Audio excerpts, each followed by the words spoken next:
we are getting into an epidemiological study, which we are trying to assess the dietary patterns of people, especially the urban people in the initial phase in India, urban setup currently, and to see where and all we are lacking. We take the the meal plates of each of these people. Each doctor in our network will be bringing like 5 to 6 of their patients, and we are assessing that. That's something which we're getting into.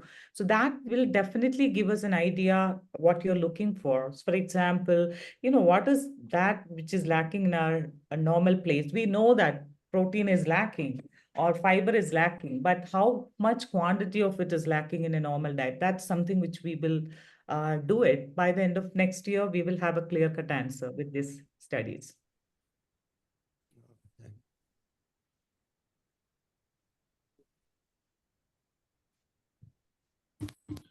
Hello, Dr. Akash is here. So, yes. A very good evening, ma'am. Yes. Myself, Dr. Akash Chandra, Yes. Assistant Professor, Department of Pharmacology, SNMC, Dhanbad. Ma'am, my question is, today's my presentation is measurement of renal impairment with diabetes mellitus. Okay, ma'am. Ma'am, what diet should be recommended to a patient who are suffering from diabetes with severe kidney disease? Yes, yes. So, doc, actually, so there are a lot of cases of kidney CKDs comes to us, especially with diabetic history, long-term diabetic history. Okay, so that is something which we normally see on a regular basis.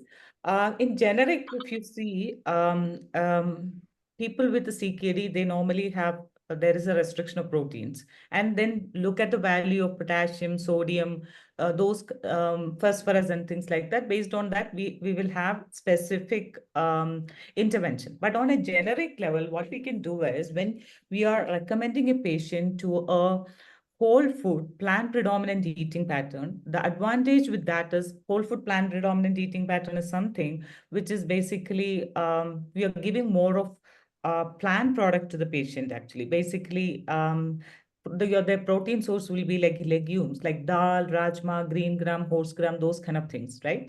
Than the animal products. And also a lot of vegetables and fruits. Then based on the potassium, phosphorus levels, there will be some restrictions in in the kind of vegetables and fruits used. But otherwise, generically, in the early cases of renal failure, we can definitely have 4 to 5 servings of vegetables and 2 to 3 servings of fruits a day. When it comes to proteins, there is always a restriction which says that 0.6 to 0.8 gram per kg body weight of protein is what they normally recommend. Always keep it around 0.6 gram per kg body weight of protein. If that means a 60 kg person can have 36 to 40 grams of proteins a day. The best way to get that much protein is from restrict that much protein is from plant products. Why? Because 1 cup of dal gives only 14 to 16 grams of proteins, and it also gives a lot of other nutrients like fiber and things, which is also very important for people with diabetes. Diabetes people, when they are having the fiber-rich food, that itself is a mechanism by which they will improve the diabetes level, because it is a complex carbohydrate, it is fiber. Fiber will definitely improve the insulin, so the glucose metabolism.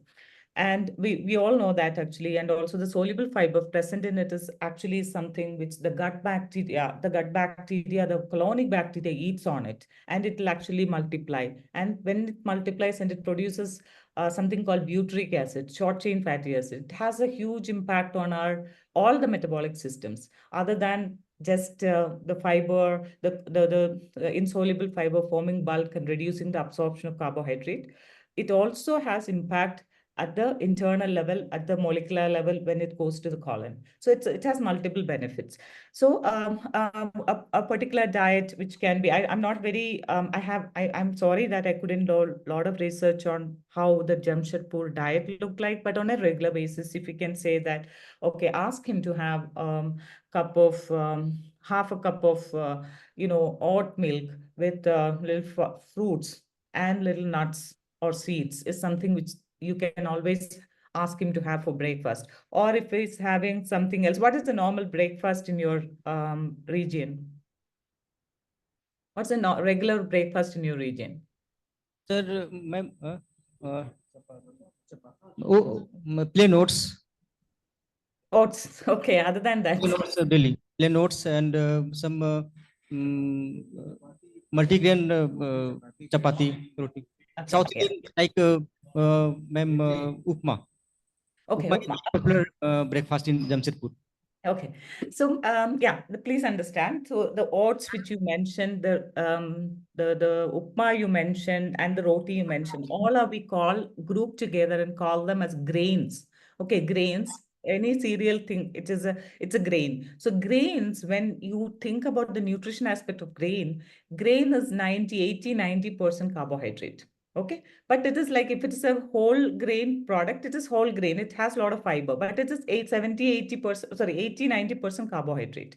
Okay, that's what you're eating. So what happens in the Indian context is even the Lead Lancet Commission says that we are eating large quantities of grains and we are not having enough of protein-rich food or the micronutrient rich vegetables and fruits. That is what is lacking. So you also mentioned the same thing. They are eating roti or upma, roti or oats. So when you are suggesting a patient how to eat better, even for kidney failure, you're going to ask them to follow something called a plate pattern or a methodology where they will incorporate different food groups into the same menu or the same plate so that they get a complete package of nutrients actually. So how do you do this? If it is oats, as I mentioned, you can ask him to have half a cup of oats, add a handful of nuts or seeds, which will give him proteins, and then add a small cup of fruits. So it will actually be a more balanced meal. It gives fiber, it gives some proteins. Where are the proteins coming from in that plate? Anybody? Yes, Doc. Dal, rajma, and Yes, milk. yes, yes. In this condition, the protein is coming from the nuts and seeds actually. So nuts and seeds gives good proteins and good fat, which is MUFA or PUFA rich fats. So that's a very good one, right? So that's also half a cup of oat. Then you have the nuts and seeds one layer, and on top of it you can have the fruits and fruits.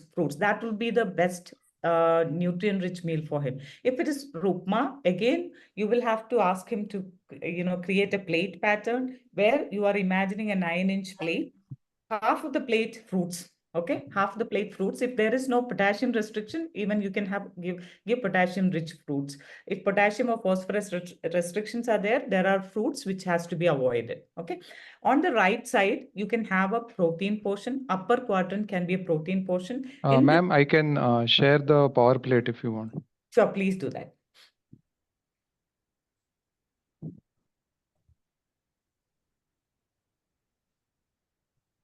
Is it seen? Perfect.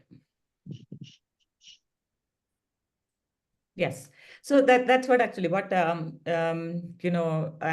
the plate suggests, you can have for breakfast. I normally try to avoid vegetables. If somebody can have vegetables, it's well and good. So half of the plate with vegetables and fruits, and the other half with upper quadrant with the legume portion or lower quadrant with the legume portion and a grain portion. 1/4 of a quadrant legumes, 1/4 of a quadrant grain portions. And so how do you do this? Actually, legumes, for example, if you're having upma, what is the protein, which legume is basically a protein source. What is the legume or the protein source which goes with upma? Tell me, docs. So what do you normally eat with upma to get the proteins?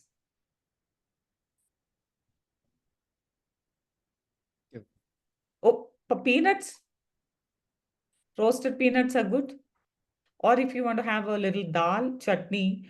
So what I do is we make this chana green chutney actually. So that is something which I eat with legumes. So green leaf like coriander leaves and all gives a lot of phytonutrients and fiber.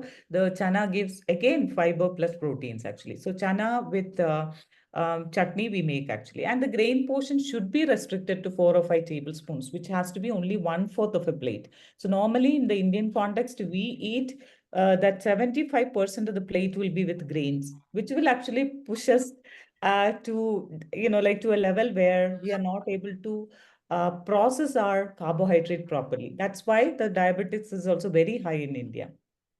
Thank you. Yeah, yeah, can you remove this actually? Then I can see the doctors.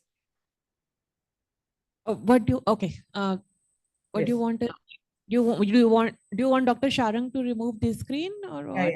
yeah. Okay. Okay. I'm should trying to we, do that. Yes, yes. Yes. Yeah, yeah. So Also, any other questions? Yeah, basically, so that's how the breakfast plate look like, and the lunch plate and dinner plate has to be same way managed. So that so the ideal scenario for a CKD patient is to guide them with a plant-based plate. So we can definitely share some of the plant-based plate which we recommend to our CKD patients, so that you can see how we can replicate that actually. So I'm sure that there are a lot of information with us. We can share that in the groups. So as I mentioned, this is not just one CME where we meet up and go. It's an ongoing long-term learning. It's unfortunate that we have a heavy rain at that region and we didn't have enough people. But I'm sure that with the association group and the thing, we will be able to learn and collectively come together. Any other questions, docs? So how many of you, yeah, sorry. Yeah, Dr. Akash has a question, I think.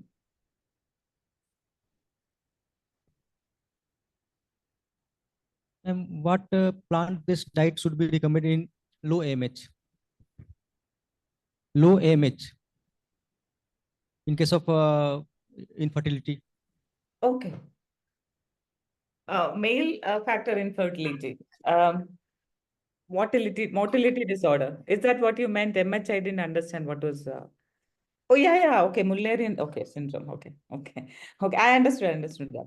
Okay, I think, yeah, one of the things which is most of the cases of infertility. So again, I'm saying the same thing that, most of the cases of infertility in females happens 2 reasons. One is, again, a high carbohydrate diet and high processed food in the Indian context, which is giving a lot of salt, sugar, and other stuff, and trans fat, and very low in nutrient-rich food like fiber, phytonutrients, and things like that. So that will actually affect the ovarian system to not to function normally. Okay, so that is one of the things. So the root causes, one thing is your diet.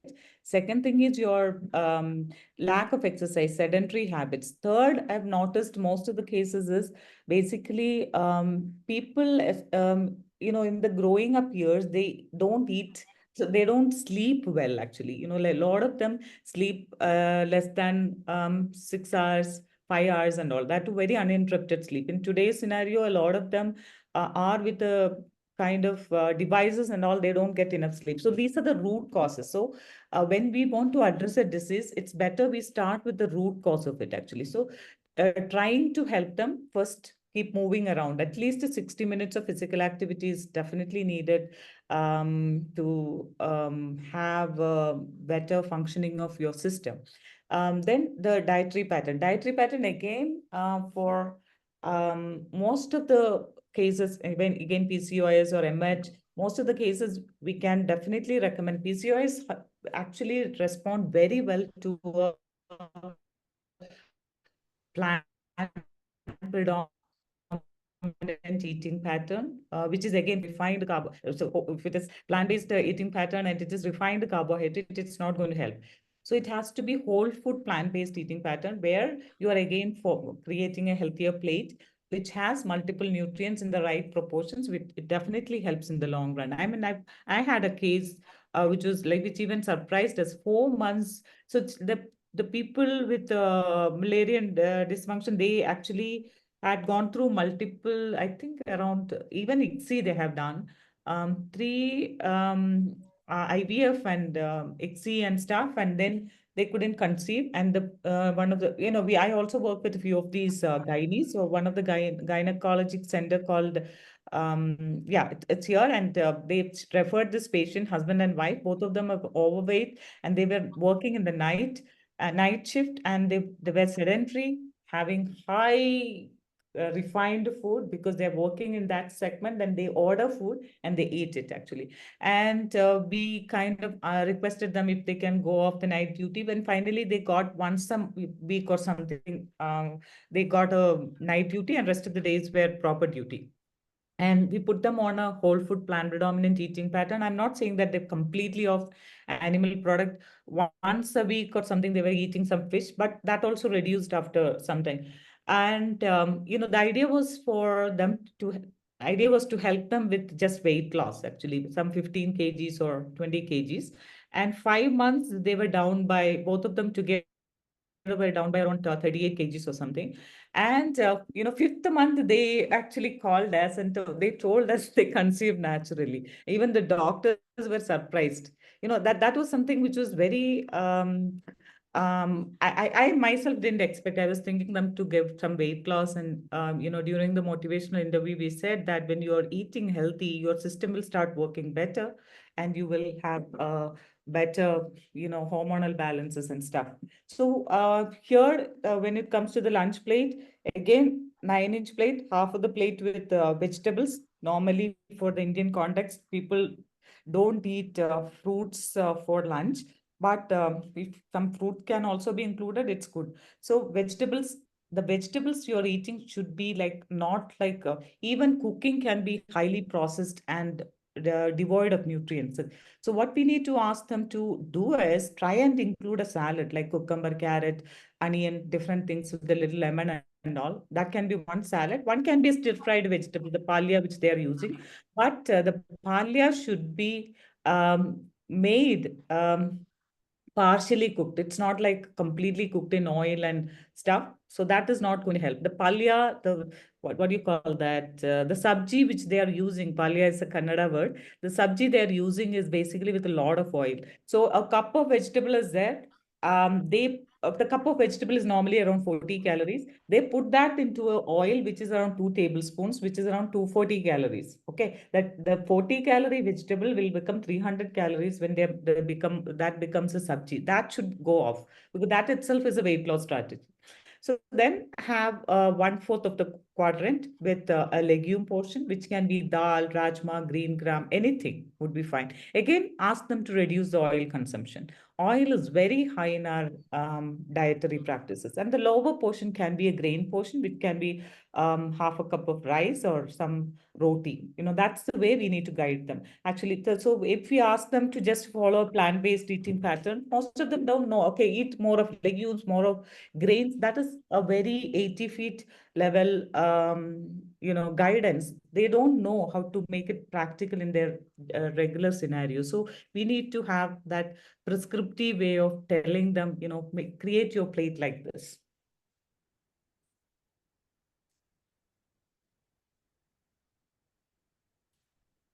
Anybody, any other? I think another 5 minutes we can start the presentation, Shruti. Okay, let's start with the watering the plant and all. So let's. Yes. Thank It's you. good actually. At least we have around 10, 15 people, 10, 11, 11 people with all these rains and all. Actually, it's not bad. 20 people are here. How many? Yeah. 15, 20 people are here. Yeah. Good, good. We can start. Okay.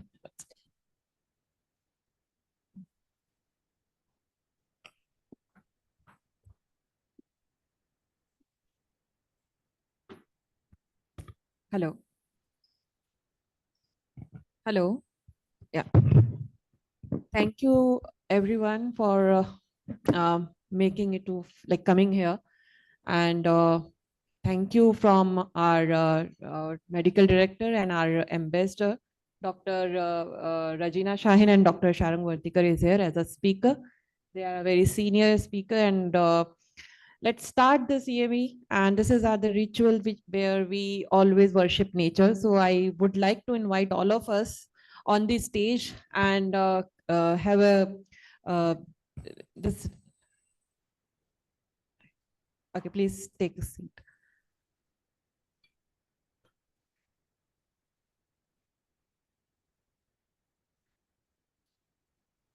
Okay, and then we all can come on this stage, and what are the plan to start the CME? Dr. Akash and all our dignitaries, please come on this stage for this. Please all, please join.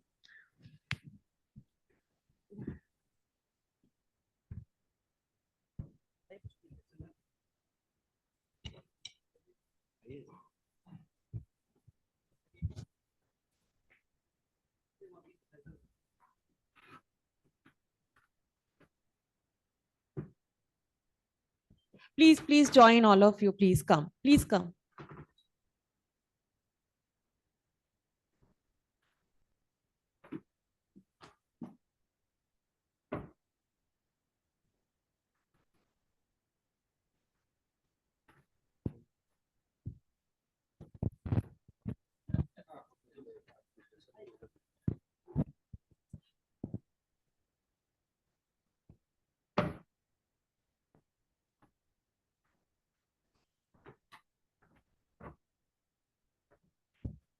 Great to see all of you there, docs. Really. Dr. Akash, please lead the, yes, please lead the situation and water the plant. And all of you can join together by joining the hands with the Dr. Akash.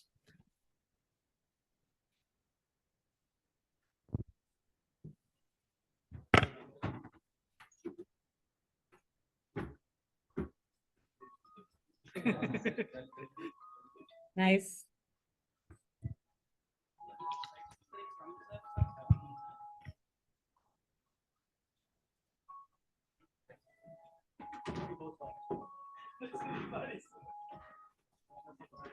Let's have a group picture together.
Thank you, doctors. Thank you so much.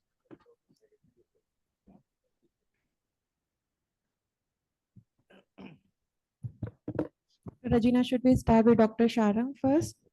Yeah, Sharang has that one slide, I think around 10 minutes. After that, I will do it.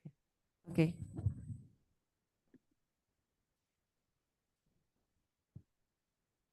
Dr. Sharang, can you hear us?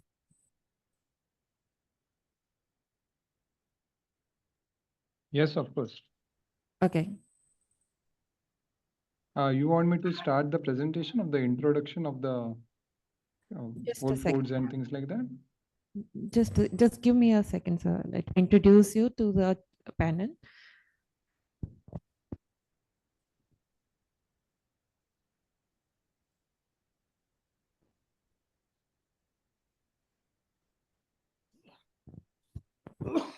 I hope my screen is visible to you all. Okay. So we have Dr. Sharang Wartikar with us. He is a lead ambassador of Physician Association for Nutrition. He is MBBS, MS, DNB, and FICU. He is an eye specialist and having the experience in vitreoretinal surgery.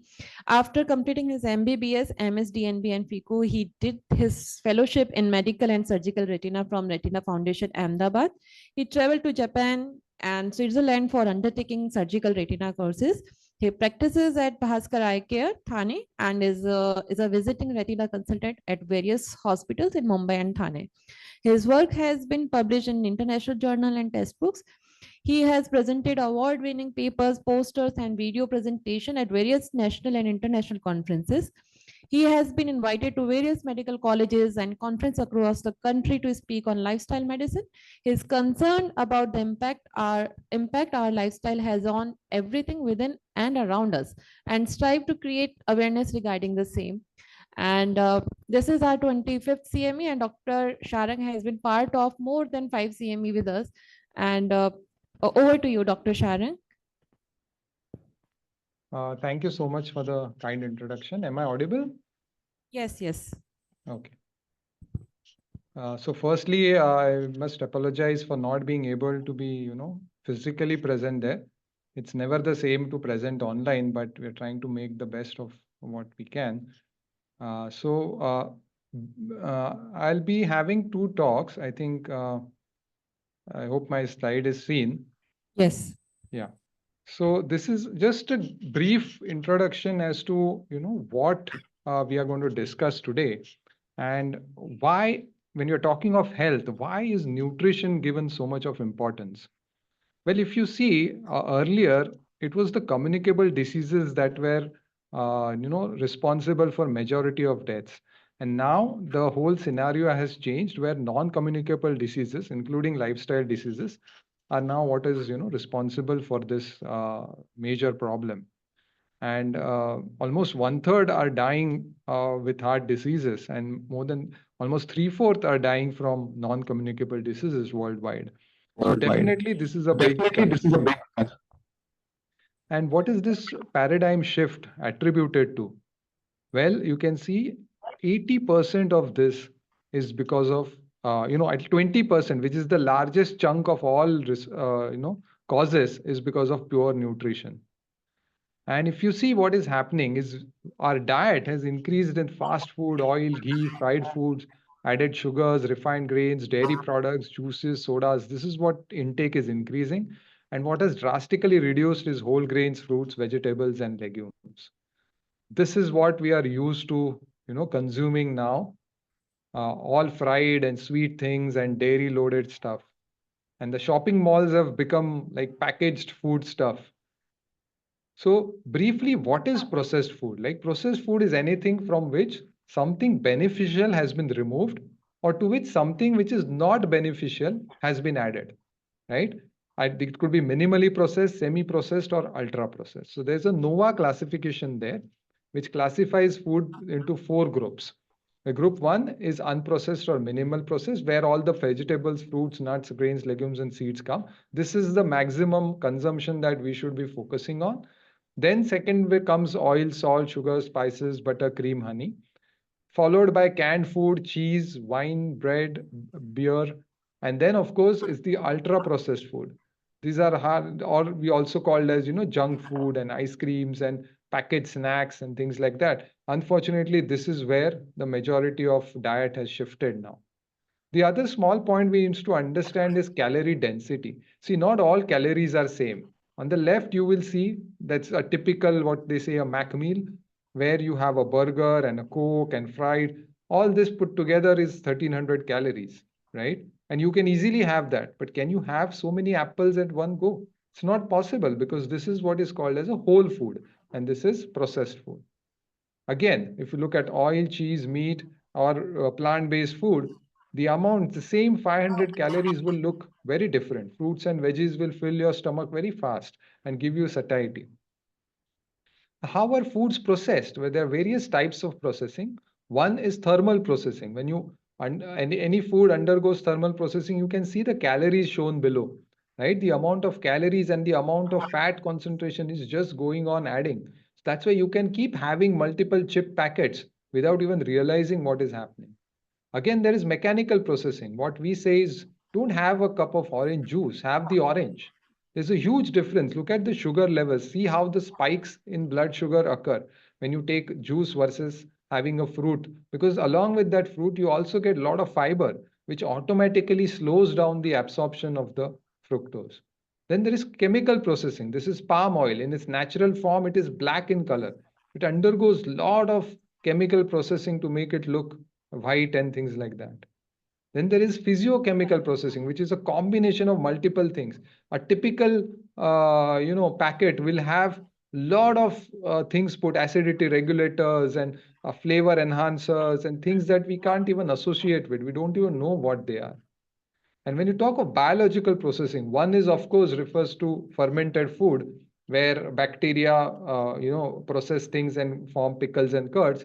But the other is also a biological factory where you feed an animal plant-based food and then you consume that animal or its products like milk or eggs. Now, if you look at a plant protein, firstly, we have to understand that all proteins on this planet are made by plants. Animals also have to depend on plants to get their proteins. A protein, when it is consumed by an animal, gets broken down into individual amino acids. Many of them are discarded. And from the others, a new structure of protein is formed. This is the altered animal protein. So when this alteration occurs, a lot of things change. If you compare corn oil with a chicken fat, the amount of saturated fat has gone up. The carbs have become zero. Animal fiber, there's no fiber in animal products, right? So from corn, if you take it to corn flakes, that is physiochemical processing. And if it goes to chicken, that is biological processing. So what is the difference in physiochemical processing? You're adding sugar, salt, preservatives, colors, vitamins, and sometimes they fortified for fortification, they add vitamins, and it removes fiber, which is not good. And biological processing rearranges processing in protein, increases the saturated fat, adds cholesterol, removes carbs, removes fiber, and probably hormones and antibiotics too. So what are the dangers of so much of ultra processed? Well, firstly, these are made from the cheapest available resource. See, these industries are only made for profit. That's all they want. They want to keep you hooked onto these things. So a lot of additives are added for that. Preservatives, emulsifiers, stabilizers, flavors, all to just keep us hooked on to these things. Now, these are what are known as calorically dense but nutritionally barren products. And they alter the gut microbiome, which is a huge talk in itself, where the bacteria that actually support our health are completely destroyed. And they play mind games. See, there's a lot of research gone into how the chips should be shaped, how they should feel, what color they should be, so that we keep coming back and asking for more. They say no sugar added, but they will have some other added, chemicals which give sweetness.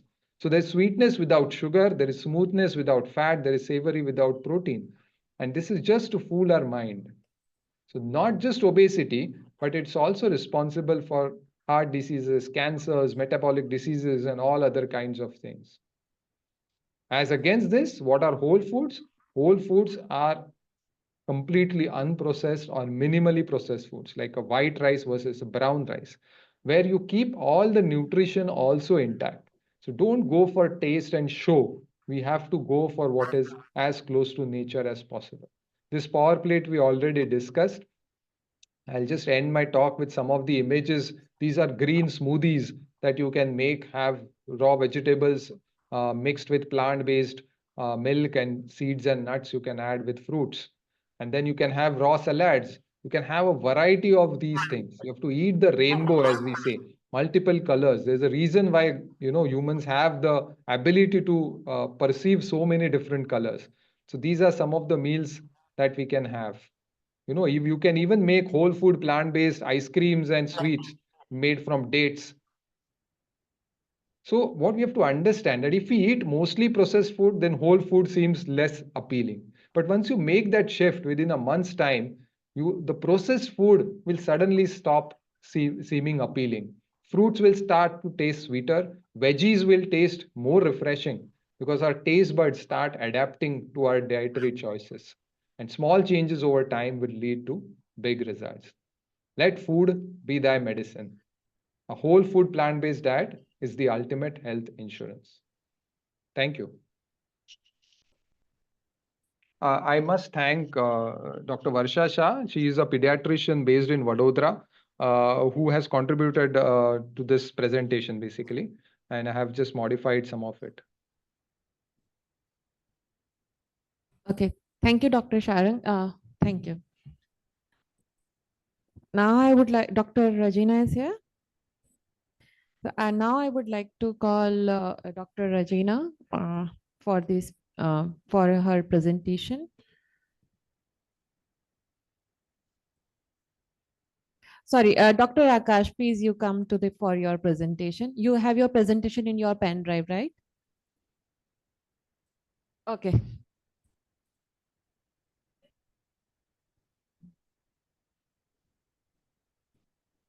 So which is the presentation, Shruti? It is Dr. Akash's or mine? Dr. Akash. Okay.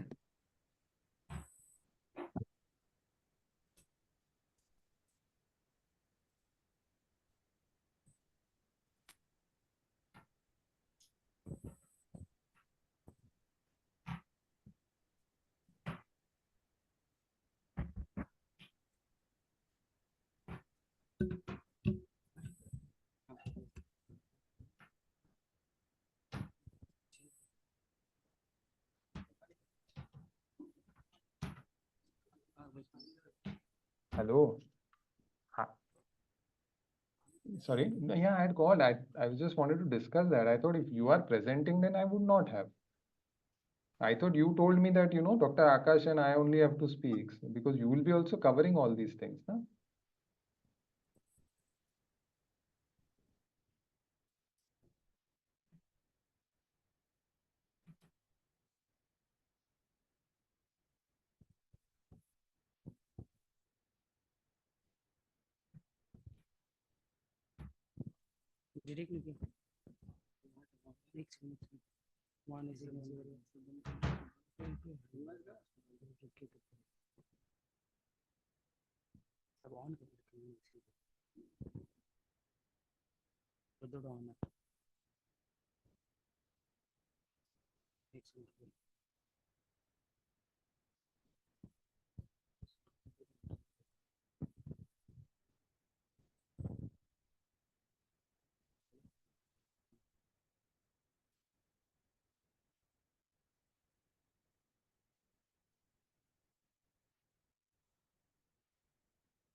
Screen छोटा है sir, कैसे ये पढ़ेंगे सब कैसे? इसका पूरा clear बनाना चाहिए।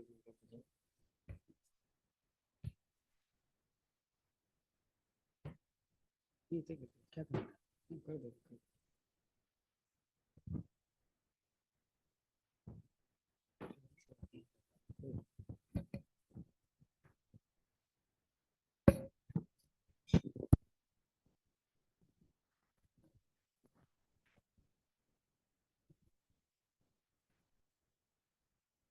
A very good evening to all my respected teachers, seniors, and all doctors who are present here. And I am thankful to Pan India for giving me such type of opportunity to say something about diabetes. So,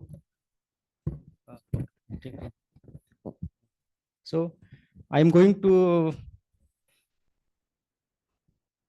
present a very burning topic: management of diabetes mellitus with renal impairment. As you know, many people are suffering from diabetes with their complications, but they have no any idea, and they are no. In nowadays, our country India holds second position after China in diabetic cases. As you say, among 6 people, one people is suffering from diabetes, and among 4 people, 1 people is suffering from pre-diabetes. So let's start. First of all, I'm going to introduce diabetes mellitus. Diabetes mellitus is a metabolic disorder or syndrome which is characterized by hyperglycemia, dyslipidemia, and 3 Ps: polyuria, polydipsia, and polyphagia, and sudden loss of weight. Polyuria means increased frequency of urination, and daily urine output will be equal to and greater than 3 liters per day. Polydipsia means increased thirst. Polyphagia means increased desire to eat more and more food or increase hunger. Polydipsia means increased thirst, and dyslipidemia means impaired lipid profile, as your good cholesterol will below the normal range. LDL, low density lipoprotein; VLDL, very low density lipoprotein; chylomicrons, total cholesterol will be raised beyond the upper limit of normal range, as you all know. And there are some other clinical features, signs and symptoms which occurs in diabetes mellitus, as myalgia, mileage, means tiredness, not feeling well, and a burning sensation inside sole of foot, palm, etc. Now come to etiology classification. Clinically, there are mainly 2 types of diabetes, type 1 and type 2. But according to some books, Harrison, there are diabetes is classified into its etiology, and these features are associated with diabetes mellitus. Now, type 1, insulin dependent; type 2, non-insulin dependent. Insulin dependent, it occurs due to beta cell destruction or pancreas, leading to absolute insulin deficiency by immunomediated or idiopathic. Type 2 is non-insulin dependent. It occurs due to insulin resistance, and there is predominantly secretory defects inside isolate of Langerhans beta cells inside pancreas. Now come to other classification. MODY. MODY means maturity onset diabetes in young. It is also 6 types, and it occurs due to genetic defects in beta cell development or function by gene mutation. There are many factors inside gene mutation occurs, and following deformity occurs. As a MODY 1, it means there is a gene mutation inside factor HNF4 alpha, hepatocyte nuclear factor 4 alpha. MODY 2, glucokinase factor. MODY 3, hepatocyte nuclear factor 1 alpha. And MODY 4, it means insulin promoter factor 1. Now come to MODY 5, hepatocyte nuclear factor 1 beta, and MODY 6, NeuroD1 factor, where gene mutation occur. Now come to other type of classification. Genetic defects on insulin action due to gene mutation on insulin receptors. As example, type 1, type A, insulin resistance; number 2, Leprechaunism; number 3, Rabson-Mendenhall syndrome and lipodystrophy syndrome. This syndrome, Leprechaunism, it occurs due to non-disjunction of 19 chromosome, and this is very rare hereditary disorder. And in this type of Leprechaunism, Rabson-Mendenhall syndrome and lipodystrophy syndrome, there will be severe insulin resistance.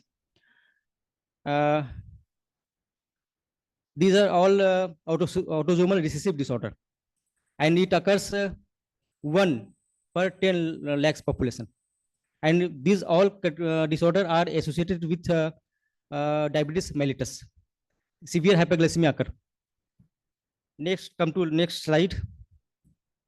Other classification. Pancreatitis due to congenital rubella, cytomegalovirus, and coccivirus are also associated with pancreatitis, and which leads to hyperglycemia and which leads to insulin resistance. Okay. Now come to some endocrinopathies. It occurs due to hormonal disorder like acromegaly. It occurs due to disorder of pituitary gland. It occurs due to pituitary gland adenoma. Cushing syndrome. In Cushing syndrome, there is a formation of excessive cortisol from adrenal gland, and it occurs due to excessive accumulation of corticosteroid in our body. Now come to glucagonoma. It is a rare tumor of pancreas. It occurs inside alpha cell of pancreas, and due to glucagonoma, there will be severe hyperglycemia. Next, come to pheochromocytoma. It is a benign or malignant tumor of endochromaffin cell of adrenal gland, in which severe hypertension and hyperglycemia also occur. In hyperthyroidism, hyperglycemia also occur. In somatostatinoma, it is a rare tumor of pancreas. It occurs due to delta cell tumor. It occurs tumor in delta cells. Now come to aldosteronoma. It is a tumor of adrenal gland, in which severe amount of aldosterone will be secreted, and in this condition, hyperglycemia occur. Diabetes mellitus occurs due to excessive accumulation of glucocorticoids, pentamidine, anti-infective or anti-protozoal drug, which is used in Leishmania donovani infection like visceral leishmaniasis and cutaneous leishmaniasis. The excessive amount of nicotinic acid also produces hyperglycemia, and some anti-epileptic drugs like phenytoin and fosphenytoin also causes hyperglycemia. Thiazide, if we use thiazide diuretic for a long duration, it also causes hyperglycemia. Interferon alpha, atypical antipsychotics like ziprasidone, risperidone, olanzapine also causes hyperglycemia. And lastly, epinephrine, the life-saving drug, adrenaline. The excessive amount of adrenaline in your body also causes hyperglycemia. Next, come to some uncommon autoimmune disease which also causes hyperglycemia, like stiff person syndrome. Stiff person syndrome is there will be severe stiffness of muscle, and this is a very rare disease, and it occurs due to anti-insulin receptor antibodies, and it occurs due to excessive amount of GAD, glutamate acid decarboxylase. The formation of excessive amount of GAD, glutamate acid decarboxylase inside your blood. Some genetic disorder also causes hyperglycemia, and these are associated with hyperglycemia or diabetes mellitus. Example: Down syndrome, Clifton syndrome, Turner syndrome, Friedreich's ataxia, Huntington's chorea, Lawrence-Moon syndrome, Biddle syndrome, and Parader-Willi syndrome. In pregnancy, this is very common nowadays. Many pregnant ladies are more prone to develop hyperglycemia, and this is called gestational diabetes mellitus. Next, come to next slide. Now, complications. There are two types of complications of diabetes mellitus: macrovascular and microvascular, and other complications. Under heading of macrovasculars, following complications comes diabetic retinopathy, non-proliferative and proliferative, macular edema, diabetic neuropathy, sensory and motor, and lastly, diabetic nephropathy. We will discuss diabetic nephropathy later. Now come to microvascular complications. Three diseases comes under microvascular complications, like coronary artery disease, like ischemic heart disease, myocardial infarction, and it occurs due to mainly atherosclerosis, formation of edema inside your blood vessels. Come to next disease, peripheral arterial disease, like Raynaud's phenomena, cerebral vascular disease, like stroke, ischemic stroke, hemorrhagic stroke. Others complications are gastroparesis, diarrhea, sexual dysfunction, impotency, UTI, periodontal disease, dental many disorder in dental occurs due to diabetes. So every dentist should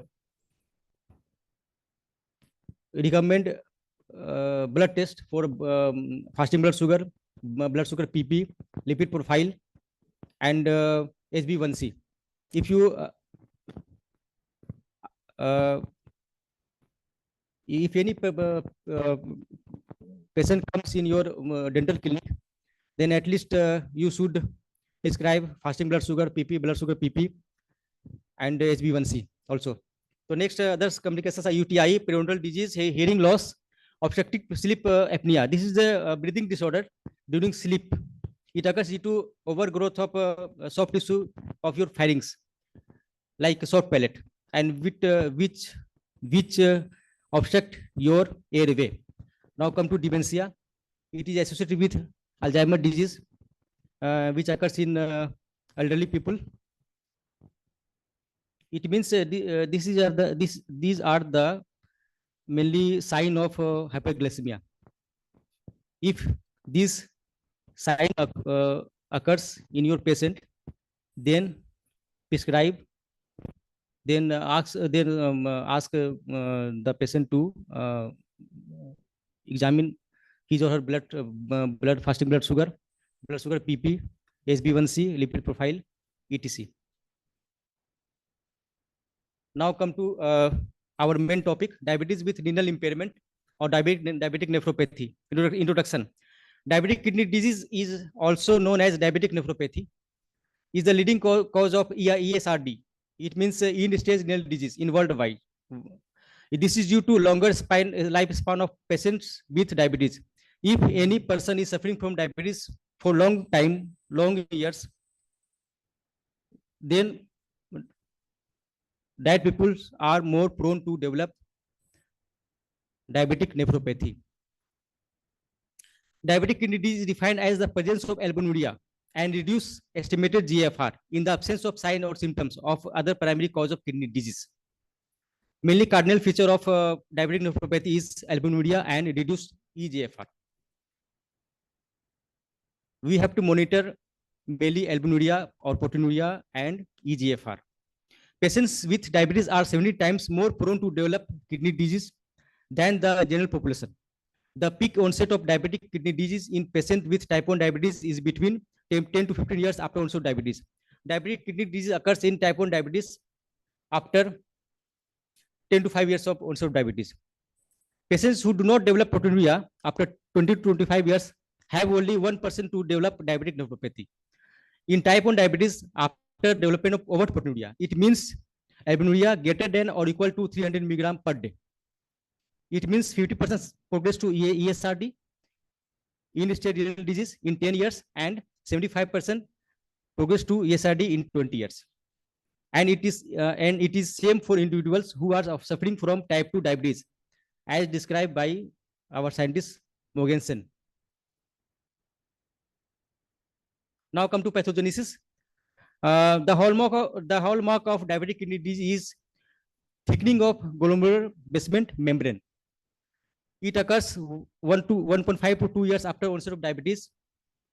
That also involves capillary endothelial cells and tubular epithelial cells due to excessive permeability to plasma protein by non-enzymatic glycosylation of plasma proteins and decrease in ionic charge and size of glomerular capillary wall.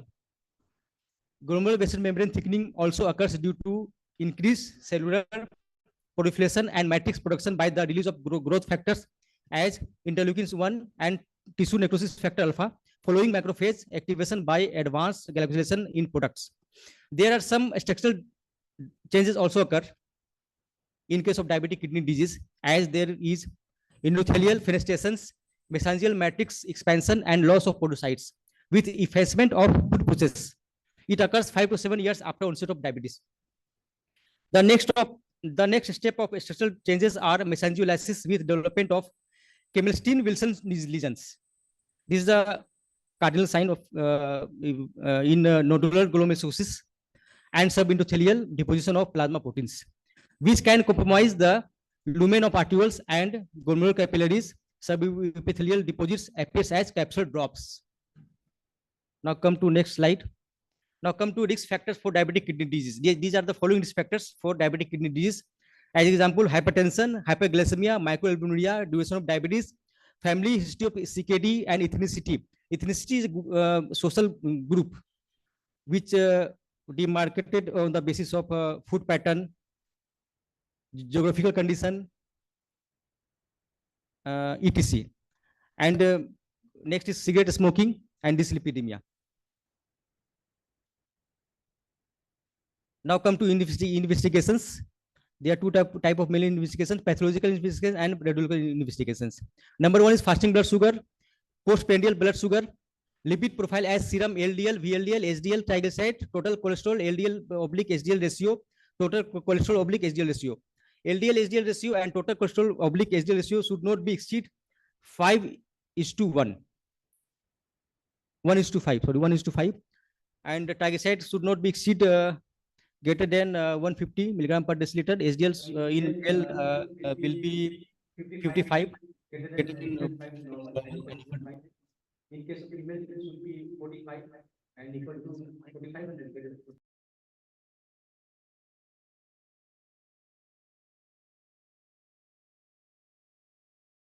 Routine exams of urine. In routine exams of urine, we mainly detect hyaline cast. Hyaline cast is the cardinal sign of diabetic kidney disease. If you examine urine of any patient, if you find hyaline cast, it means that patients are suffering from any kidney disorder. Hyaline cast are also present in glomerulonephritis. Now come to HbA1c, glycosylated hemoglobin. The normal value, the normal range is 5.7 to 6.4.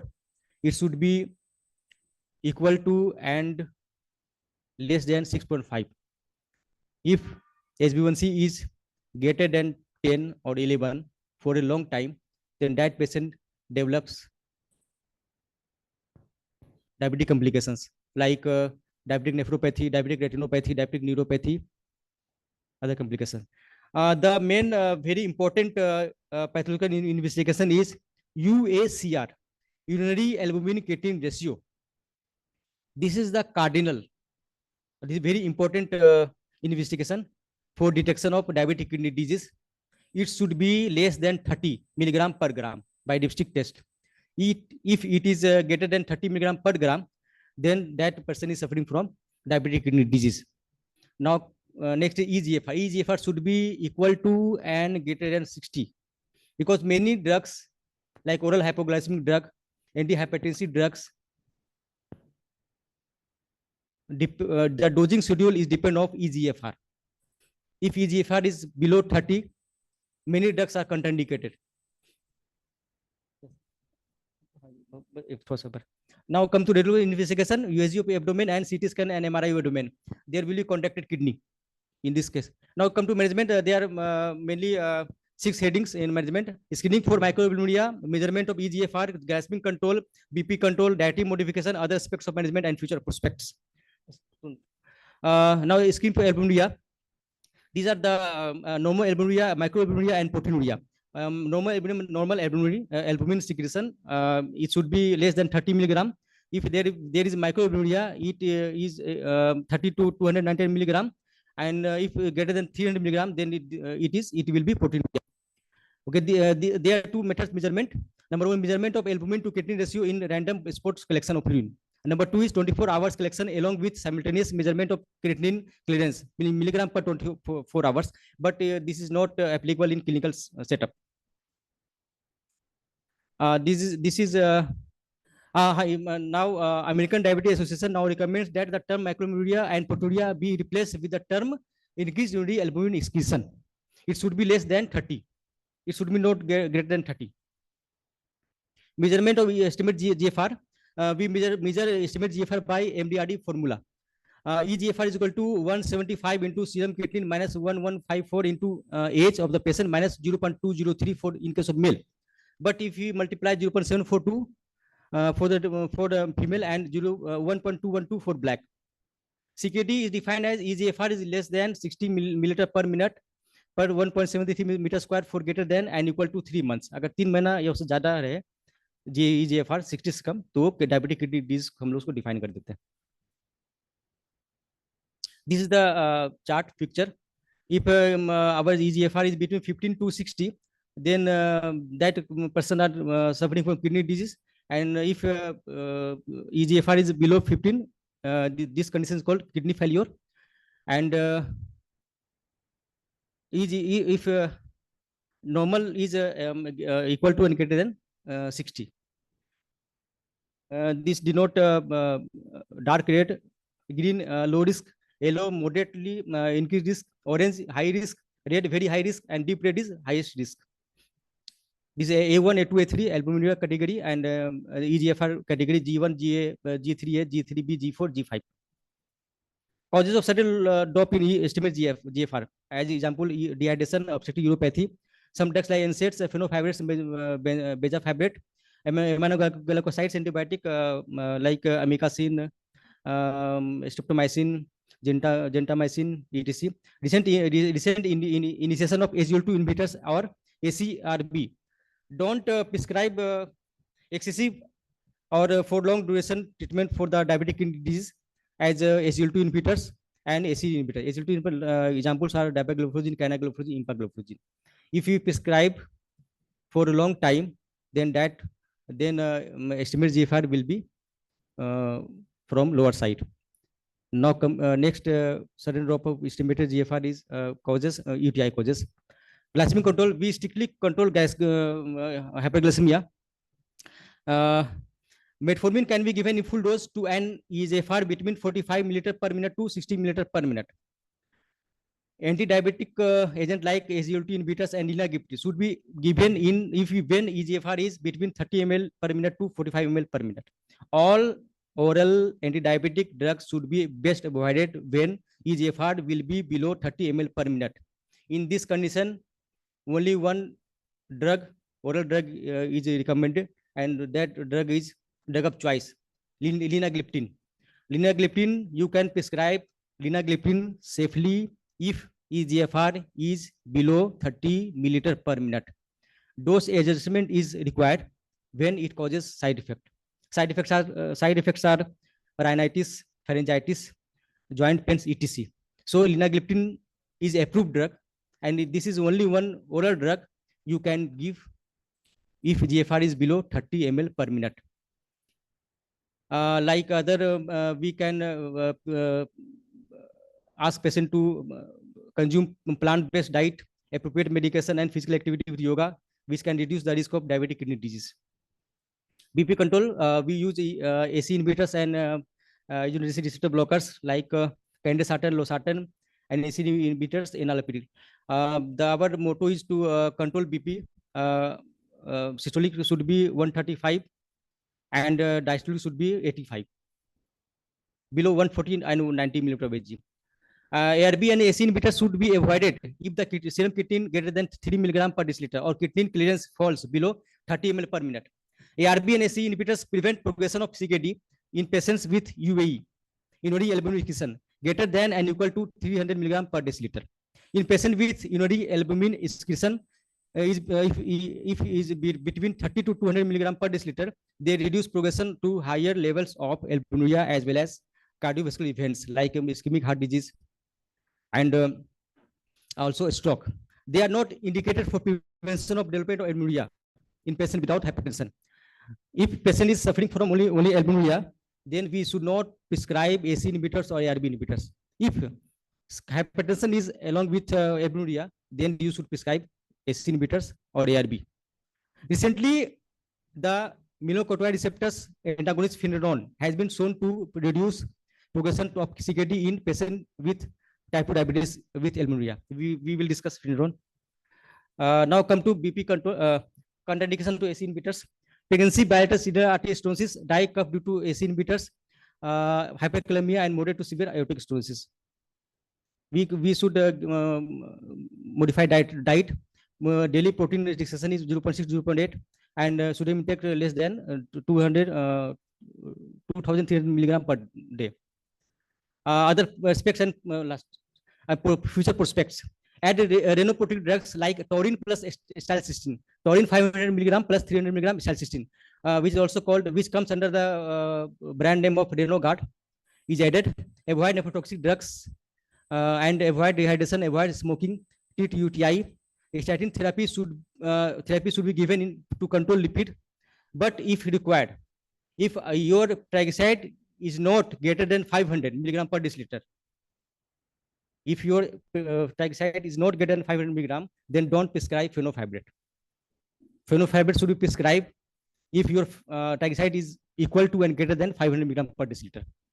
The treatment option of ESRD are hemodialysis and peritoneal dialysis, renal transplant. Now, this is my last slide. The following approaches are under investigation for treatment of diabetic kidney disease.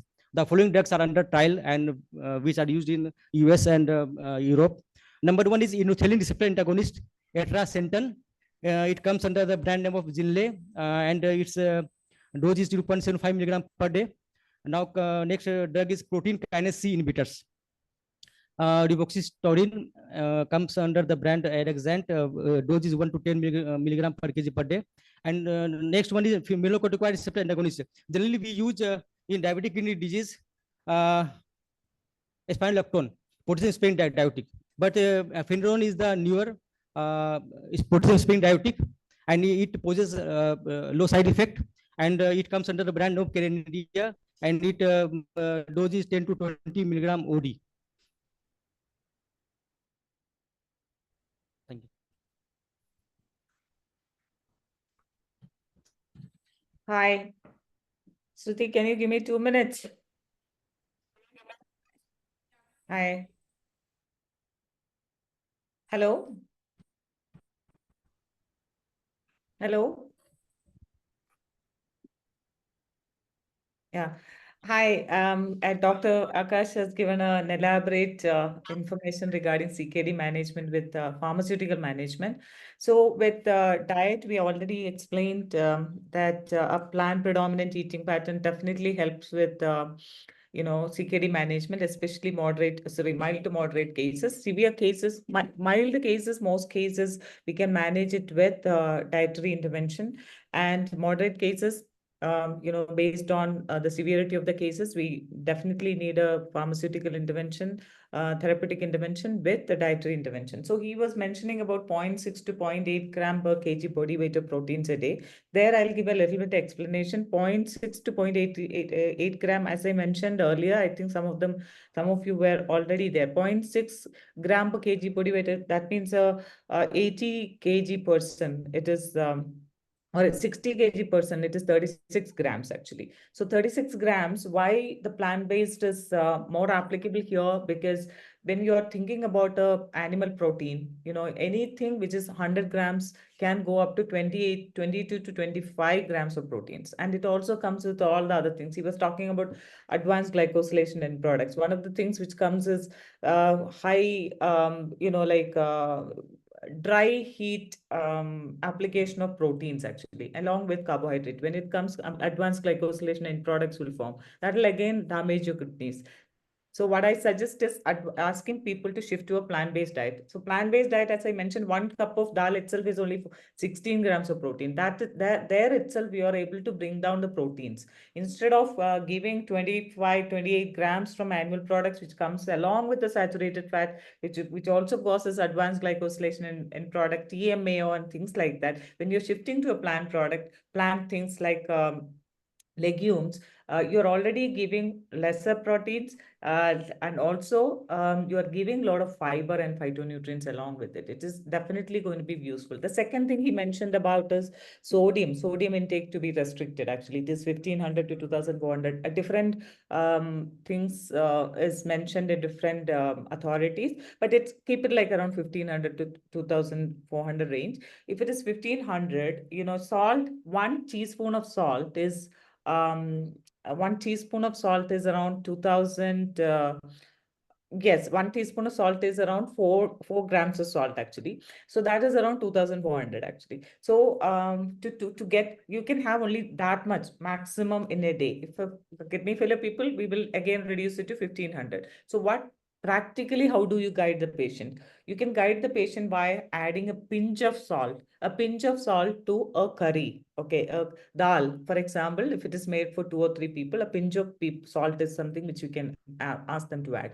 Pinch of salt itself is 400 milligrams actually. If you're adding 3 pinch of salt, that itself is around 1200 milligrams of salt. So those are the practical guidelines you help the patient with. Instead of adding a teaspoon of salt, tell them to add a pinch of salt. Per cup, you can have a pinch of salt actually. So 3 cups of curry he's using, just 1200 grams. And ask him not to add any packaged snacks, which even if like we are saying that, nuts are very good for them because it is PUFA rich, but ensure that they're not adding any salted nuts. Any packaged food, it contains salts actually. And ask them to avoid salt in salads and other dishes. So that's the way. So salads, how do you want to ask them? You have to ask them to increase the salads. So then plain salads are very difficult to eat. So how do you practically guide them? Ask them to shift to herbal seasonings. So those kind of things, like the oregano, the parsley, the Indian stuff like, parsley is one of the things, the oregano one. Then you can have mixed herbal seasoning. Different things comes in that. Actually, if you're putting herbal seasoning, you don't need a salt. And people who are kind of initially shifting to a plant-based diet, you can also ask them to have a little bit of chicken initially to get the taste actually. Over a period of time, they'll get used to the plain taste of it actually. In my case, what we ask our patients is, add a handful of nuts, a peanut or handful of nuts into the salad so that they eat the salad first. When they eat the salad first, they're already filling their stomach. And then the quantity of the rice or the other wheat and other things which is going down always will come down, already will come down. Those are the practical guidelines we can give. So as I mentioned, I do have experience of managing mild to moderate cases of CKD. There was a patient whose value was around 5.7, a Middle East Malayali patient, and his value came down to 1.8 range in 4 or 5 months. Another one around 3.6 range. It came down to normal values. These were all only with the dietary intervention, but the doctors, the nephrologist was also like knowing these things actually. So he kind of reinforced the patient that you can use that. But there are moderate cases, and even one or two patients actually are ready for they're on dialysis and they are on waiting for kidney transplant right now. And those kind of cases actually, even though it is not a standalone dietary intervention, not a standalone treatment, you can always ask the patient to start following a plant predominant eating pattern. Again, I mentioned in serious cases, you will have to look for potassium, phosphorus, and other things, and then maybe water restriction needed. But a plant predominant eating pattern will be a complementary to the therapies and the intervention you're using actually. So it is something which needs to be started for the patients. Right now, actually, this is just a basic thing. We will have more interactions. Please join the group. Put out all your doubts there. Weekly, once we will address these doubts either as a textual content, audio content, or video content with the relevant links. Please be active. Let's form a very strong evidence-based nutrition promoting group here. We will actually take this forward from there. And Dr. Sharang will give a presentation today. My presentation, we don't have time, but I will do a presentation online soon. Thank you, Shruti. Thank you, ma'am. Thank you so much. Yeah. I would like to ask all of you who are sitting like backside, please come closer to us so that our speaker can see you for the better interaction, please. This side, please.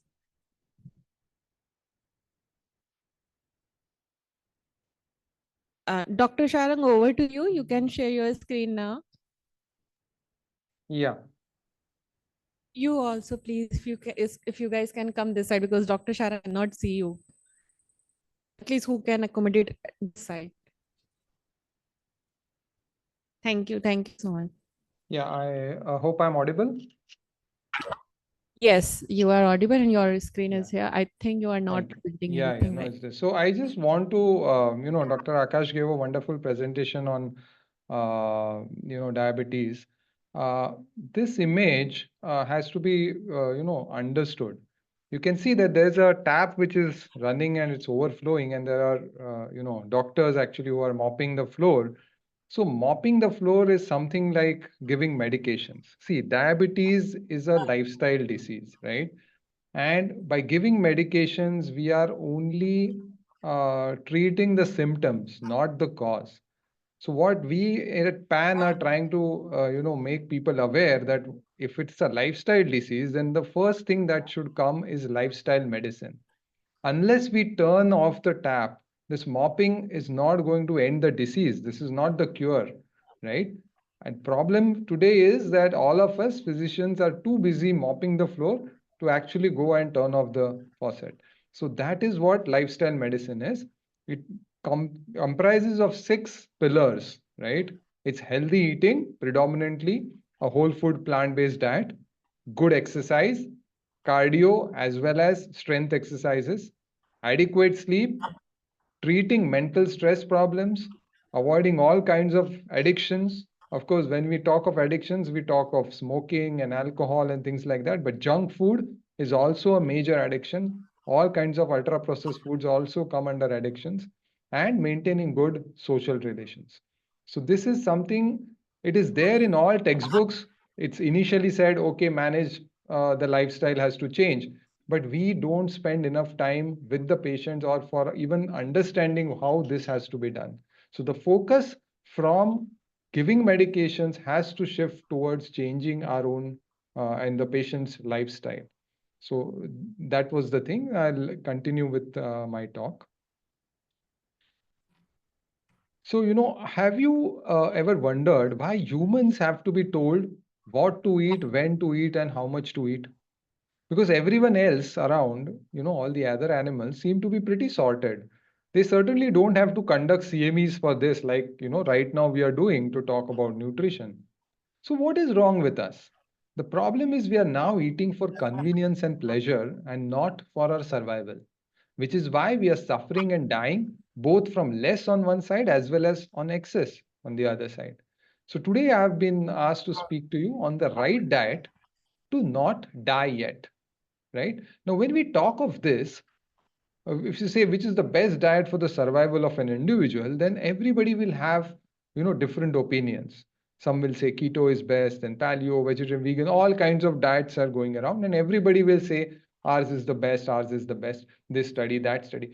The issue is that there is no real perfect nutrition study possible because the criteria it needs to meet are so stringent and so difficult, and it has to be followed for years together with a lot of funding that it's next to impossible. We're hardly ever going to get that perfect nutrition study. Well, then what do we do? Well, we need to think a little outside the box and twist the question a bit. And instead of asking which is the best diet for survival of an individual, what if we ask which is the best diet for the survival of our species? Now, what does that mean? Are humans an endangered species? Is there anything threatening us? Well, if you look at it, there are many things which are threatening us. What about the pandemic? Right? We were lucky to get escape from COVID, but it could have been far worse. What about wars? Aren't we killing each other? What about lifestyle diseases, malnutrition, obesity? What about greenhouse gases, climate change, land shortage, water shortage, food shortage? We're creating air pollution, water pollution, ocean damage. We're causing deforestation and species loss. Isn't it? All these problems are threatening us, our existence. Now, what if I ask, is there a common link between all these problems? And I tell you that that common link is our diet. It's probably a little hard to believe, right? Well, let me explain. 10,000 years ago, if you see, humans were hunters and gatherers. We basically lived on whatever we could find. And then we learned agriculture. And then we shifted to eating whatever we wished for because everything was available now. Now, agriculture can either be plant agriculture, where we grow specific crops for their direct consumption, or it can be animal agriculture, where we grow specific animals for their direct or indirect consumption. Now, these animals are known as livestock animals, and they provide us with meat, fish, eggs, and milk. Now, 10,000 years ago, again, if you see, look at all the mammals on the planet, excluding humans. Humans were also very few at that time. But if you exclude humans, all the mammals were wild mammals. There were no livestock. Humans were not growing any animals or keeping any animals with them for their food requirements. And if I ask you today, make a guess from 100, 0, what would be the ratio of wild mammals to that of livestock mammals? And let me know if anybody of you got close to this ratio. Today's ratio is 94 to 6. Just 6% mammals on this planet are now in the wild, 94% are livestock mammals. We haven't even spared the birds. 71% of all birds on this planet are now chicken. So we are always worried about human population. We say that, more than 8 billion of us are there on this planet and we are using the resources, and that is why we are suffering. But what we tend to ignore is that 8 billion of us are consuming more than 100 billion animals every year just on land, not even talking of the fish. So more than human population, isn't it a humans eating animals population? Because these animals are also going to use the same resources that we require. So today I'll be talking to you on the impact of animal agriculture that is there happening on our planet. See, just because these animals exist on our planet, we have to understand these are not naturally born. These are bred for our sole consumption. These are artificially inseminated and brought into this planet because of our intervention. If they exist, they are going to occupy land. If you look at all the land that is available, 45% of the habitable land is used for agriculture. Now, out of this, 80% goes for animal agriculture. Only 16% goes for growing food for our consumption. That's 27% of total land mass used by animals. And in comparison, if look at all the human infrastructure, it is only 1%. So see how much is the discrepancy. And the funnier part is that from this 80% of land, we are getting only 17% of the global calories. While majority, 83%, is coming from that 16% of land. And the amount of land used for agriculture is going on increasing every year. But what is it increasing for? Not so much for human feed, it's increasing for animal feed and to provide land for the grazing of these animals. And where does all this land come from? As I speak, the Amazon forest, the size of 3 football fields, okay, imagine that 3 football fields forest is getting cut every single minute. We are not even aware of what is happening there. And why is it getting cut? 88% of that is to provide for animal needs. And when deforestation occurs, it causes biodiversity loss. 3 species are expected to die every year. That's natural, okay? But currently, thanks to what we are doing to the planet, 3 species are dying every hour. That is how bad that is. And when this happens, species dying at such a high rate, it is known as a mass extinction. We are actually headed towards the 6th mass extinction. The last one occurred when the dinosaurs were wiped out. So because these animals exist, they lead to deforestation, species loss, and land shortage. Now, if they exist, we have to feed them, right? They're going to eat and they're going to drink. Humans consume a lot of food and water, but these animals consume 8 times more water and 6 times more food than what we consume. When we talk of water conservation, we know that we are heading for major water crisis in the near future. And that's why a lot of people tell us what we should be doing. Well, don't keep the tap running, fix all leaks, don't use a pipe for cleaning the car, do a lot of things. And it's all good, excellent. If you do that, you can save up to 1,000 liters every day, one person, which is amazing. But you eat one hamburger and you have consumed 2,400 liters of water. Please understand, every single item that is produced by humans has a water footprint, meaning all the water that is utilized in making that product is called the water footprint. And for a hamburger, it is 2,400 liters. That's equivalent to flushing the toilet for 6 months or taking a shower for 2 months. That much of water is going in this food. And that's because majority of our water footprint of an individual doesn't come from our household activities like bathing and cooking and cleaning utensils. It comes from the food that we eat. 70 to 80% comes from the food that we eat. And it's no wonder that meat and dairy foods are all extensively water intensive compared to plant foods, because you have to understand, you have to first give water to the animal for it to grow, and then you will get your food instead of directly having the plants. In fact, 1 kg of beef utilizes so much water that it can feed a single person for 15 years. Imagine that. What about food? Every day, 1 billion people sleep hungry, 10,000 children die of starvation, and yet 41% of the world's cereal harvest is fed to animals. We are growing enough food on this planet, 3 times more than what we need, but we are feeding it to the animals. See, 1 kg of beef can feed maybe 1 or 2 people, but for procuring that animal would have consumed 16 to 20 kg grains over its lifetime. Instead, if you feed these grains directly to humans, 20 to 25 people can easily sustain on that. So see how the distribution is going mainly towards the middlemen, so to speak, and not directly to the consumer.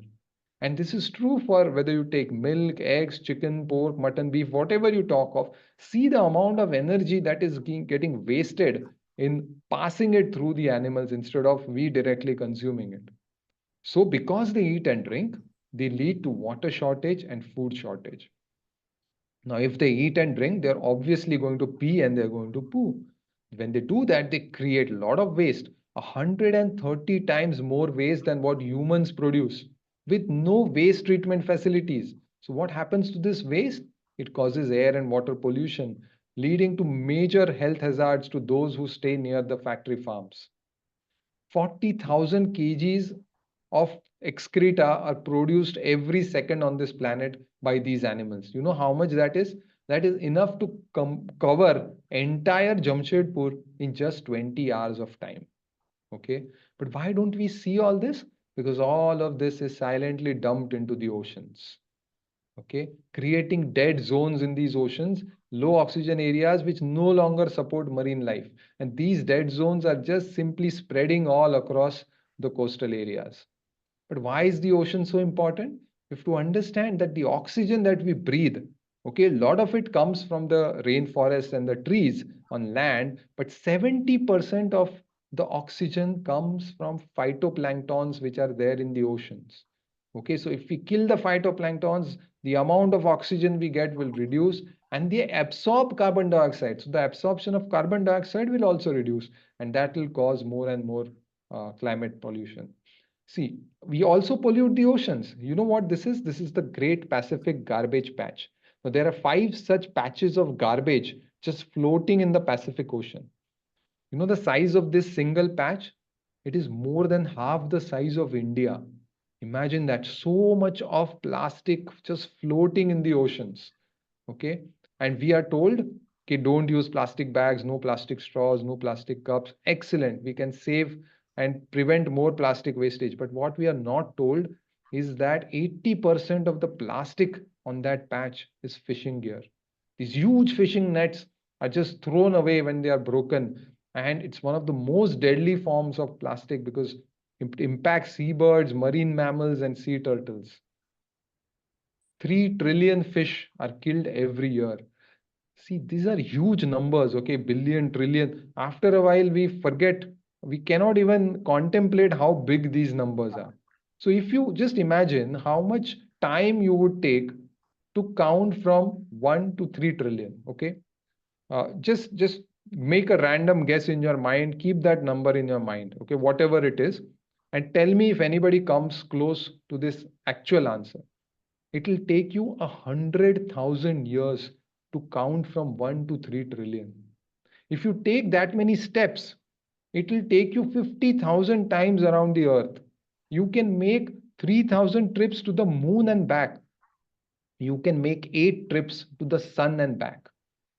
That is how big this number is. And that many fish we are killing every year. It's no wonder that at this rate, we'll have fishless oceans by 2048. And if the oceans die, then surely we die. So they are responsible for ocean damage and water pollution. What these animals also do is they'll burp and fart like we all do. And when they do that, they release greenhouse gases, methane and nitrous oxide, which are 30 times and 300 times more dangerous than carbon dioxide, right? If you look at the top greenhouse gas emitting countries, these are the top three.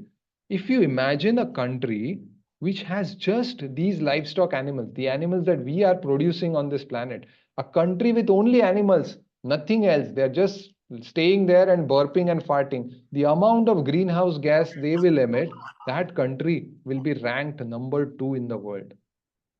And we are told that we need to shift to electric vehicles in order to save the planet.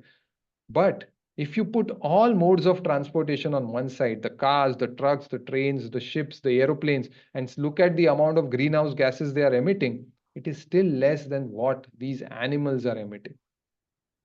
And that is leading to global warming, climate change, and the all kinds of problems that we keep reading in the news day in and day out. So they are also responsible for air pollution, greenhouse gas emissions, and climate change. And what about health? We recently came out of COVID, right? And we blamed it on China. We said, Arey, China, because of how they behave and how they do, it's all because of that. But if you look at all the past epidemics, you will see that they are all related in some way to animal farming. You know why?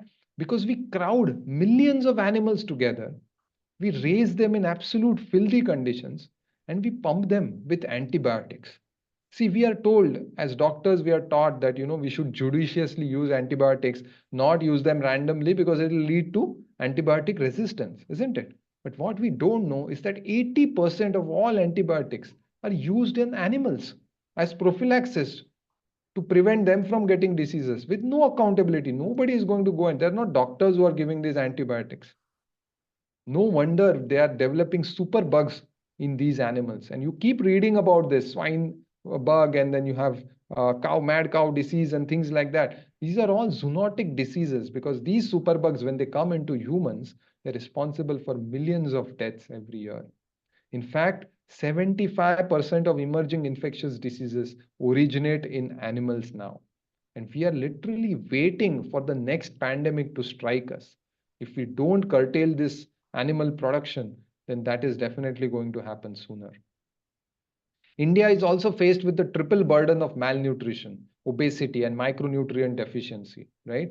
This was a brilliant paper which studied how our food system is currently and what we can do to transform it.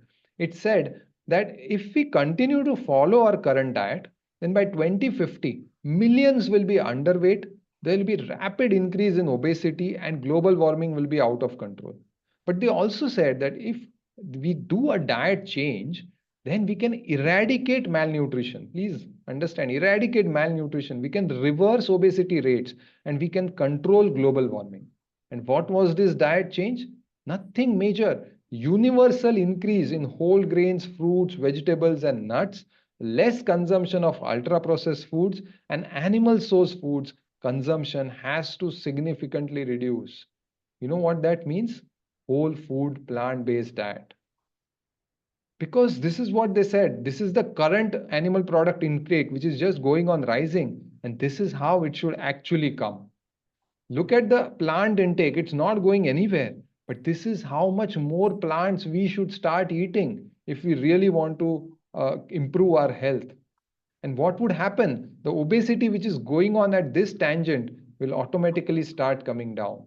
What about premature mortality because of lifestyle diseases? Currently, it is just going on rising.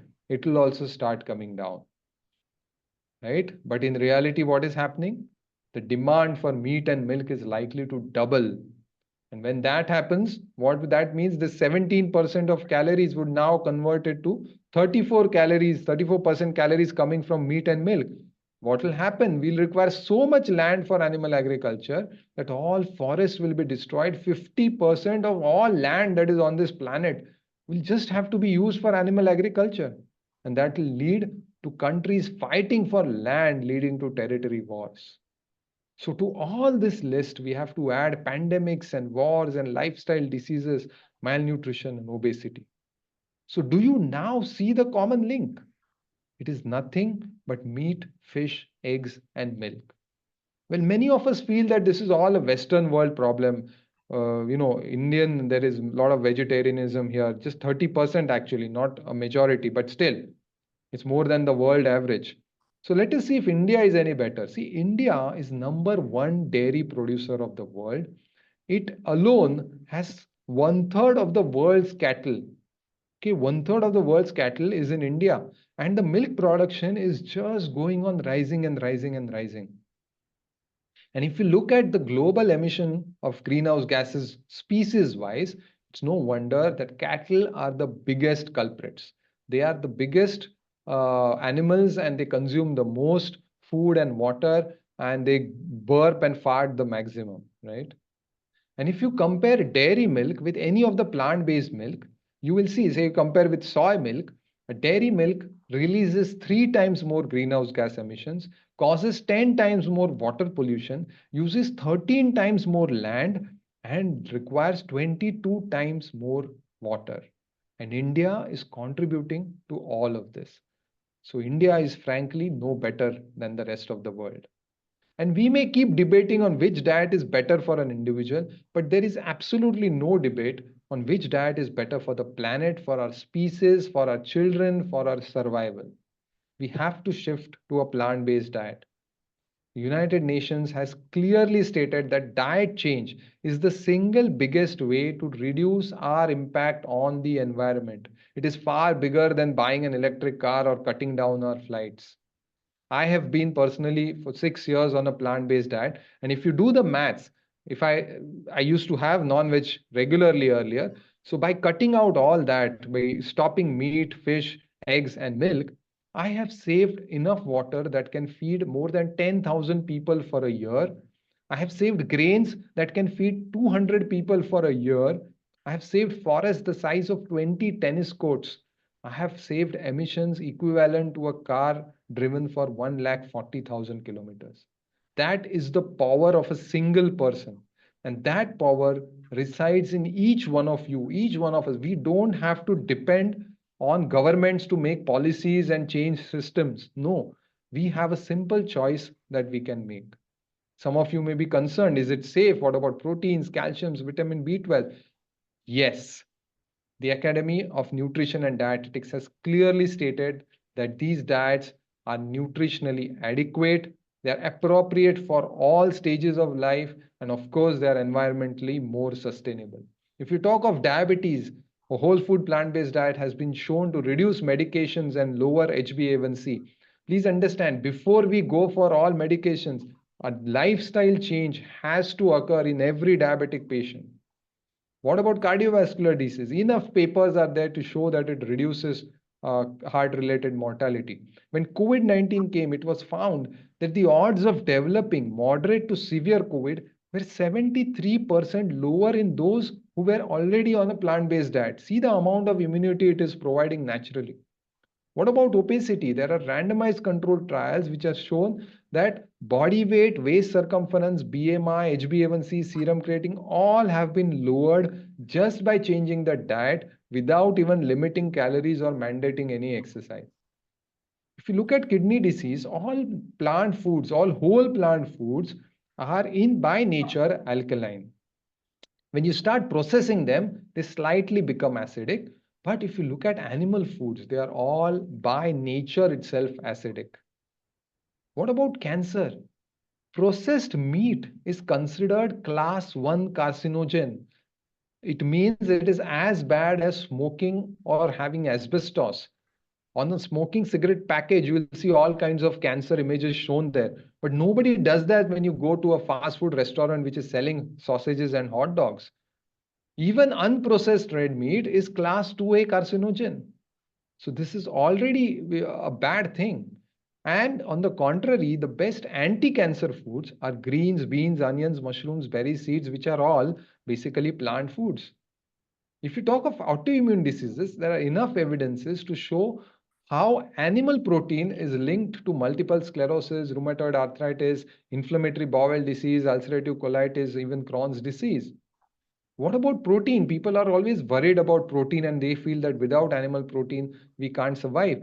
Well, of course, meat and dairy will have a lot more proteins than you can get from a plant-based food. That's true. But we have to see it's a package. Along with these proteins, what is meat and dairy giving us? It's giving us saturated fats, cholesterols, hormones, antibiotics, which are not there at all in plant-based foods. Plus, it is giving molecules like TMAO, heterocyclic amines, heme ion, neo5-GC, nitrosamines, and AGEs, which are all inflammatory, carcinogenic, mutagenic, cardiotoxic, neurotoxic, nephrotoxic. All these are proven to be having this effects. And not, last but not the least, the animal products cause a deranged gut bacteria. This itself is a huge topic, the gut microbiome, the importance of which is only recently being understood. And if you look at the other side, what do you get with a plant-based food? You get fiber. There is no fiber in meat and dairy, and the importance of fiber again is just being understood. Plus, you will get all kinds of antioxidants and flavonoids and micronutrients and optimized gut bacteria, what we want, right? So look at the package deal. Don't look at individual components, ki just protein and just this and just that. No, you eat meat and dairy, you are going to get all of this, whether you want it or not. And when you eat plant-based food, yes, you will get lesser amount of proteins, but you will get all the additional nutrients. And by lesser, I mean adequate amount of proteins. When you have meat and dairy, you are far exceeding your uh, the requirements of protein, which itself has side effects. And when we talk of plant-based food, please understand we are talking of whole food plant-based. If you have junk plant-based food, your protein requirements are not going to be met. If you have refined carbs, you are not going to meet your protein requirements. Even dairy is now being associated with cancers and fractures and type 1 diabetes, acne, cardiovascular diseases, and indigestion. These are my personal benefits that I felt after shifting over to a plant-based diet. But forget about me. Let's ask the experts. World's top sportsmen are now choosing plant-based diet. In fact, 60% of the food served at the Paris Olympics was plant-based.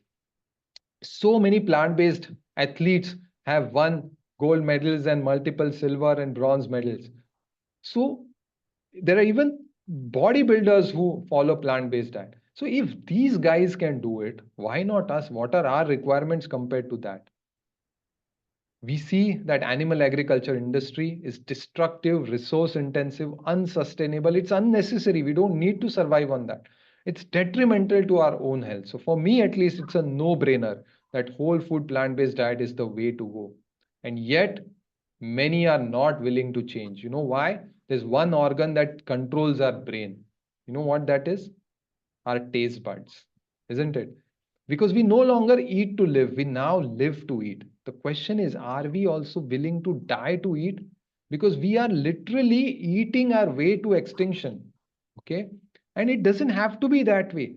We can have many plant-based tasty options available. I believe the food that is being served today is also going to be plant-based. So you can enjoy. It doesn't have to mean that you're going to miss out on stuff. Or we could simply adapt our taste buds for healthier food. Taste buds can be changed in a month's time. You can just start loving things that previously you were not interested in. So what's it going to be on your plate? Animal foods or plant foods? Whenever there is a choice to be made, we can either make the choice with our brain or with our heart. So what does your heart tell you when you see that 900,000 cows are slaughtered every day, 130,000 goats are slaughtered every year, 160,000 pigs are slaughtered every year, 140,000 chicken are slaughtered every minute, 100,000 fish are killed every second. Even the egg industry has no role for male chicks. So 1 day old male chicks are ground, okay? 700,000 male chicks slaughtered every year. Even the dairy industry, please understand, a cow does not give milk or her life. We tend to think that cow gives milk. No, she gives milk only after she gives birth to a calf. So then whom for is the milk? Isn't it? That is how it should be, that a mother gives milk for the baby. It's what's supposed to be. But what we do, we separate the calf from the mother and see the big a mind game that has been played. We are made to believe that the entire human race has to depend on the cow's milk for our survival, which unfortunately is a big lie. Humans are the only mammals that drink milk as adults. Please understand, milk is a baby food for infants. Yet, we as adults are still stuck on to that milk, that too of a different species altogether. And the irony is that 66 to 75% of Indians are lactose intolerant because babies have lactase enzyme, and as we grow old, that enzyme disappears. We don't need that enzyme because we don't need to consume milk. Yet we continue consuming milk, and a lot of issues are there. India is the #2 beef exporter in the world in spite of having no beef farms. So where do you think all the cattle is coming from? It's very simple. India's beef comes from dairy. So in the dairy industry also, males are killed, females are first exploited, and then they are killed. It's the taste that is preventing us from seeing the pain of our fellow creatures. We have other food, they don't have another life. We have other food, we don't have another planet. So ask yourselves, does your heart agree with a diet that depends on so much cruelty? Does your brain agree with a diet that is causing our own extinction? Or are you going to let your tongue decide everything for you? Our plate will decide our fate. So let us choose a diet that won't let us die yet. Thank you so much.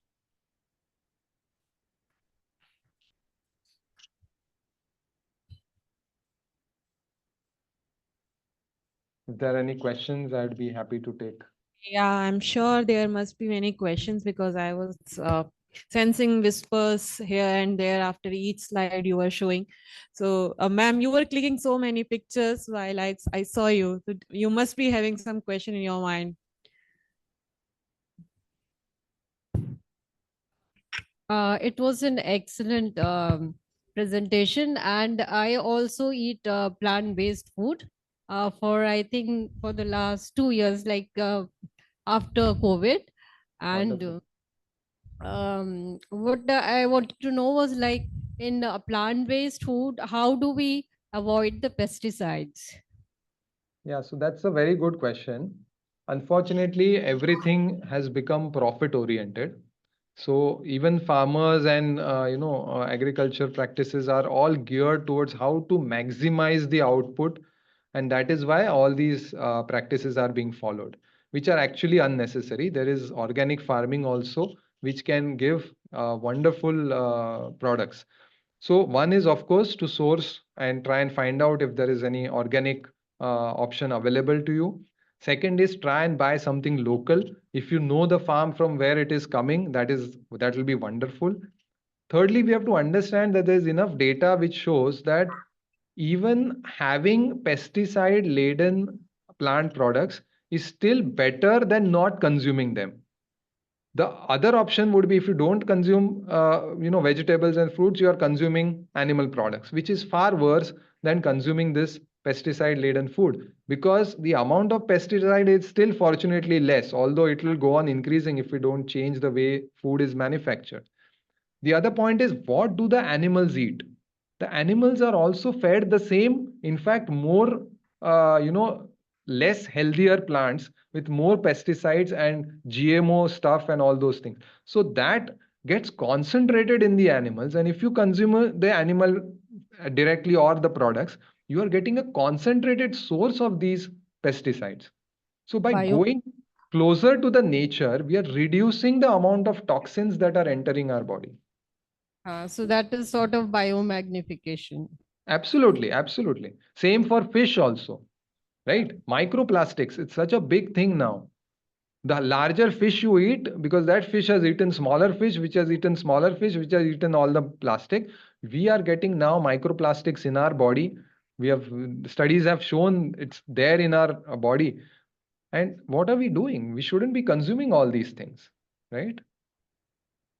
Thank you so much. Yes. Thank you for this wonderful presentation.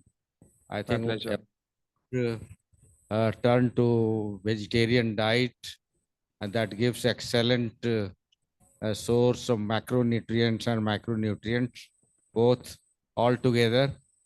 There are certain conditions, as we have learned, some deficiency particularly exist in vegetarian diet, or particularly in those persons who are strictly vegetarian. Suppose just like B12 deficiency or B6 deficiency.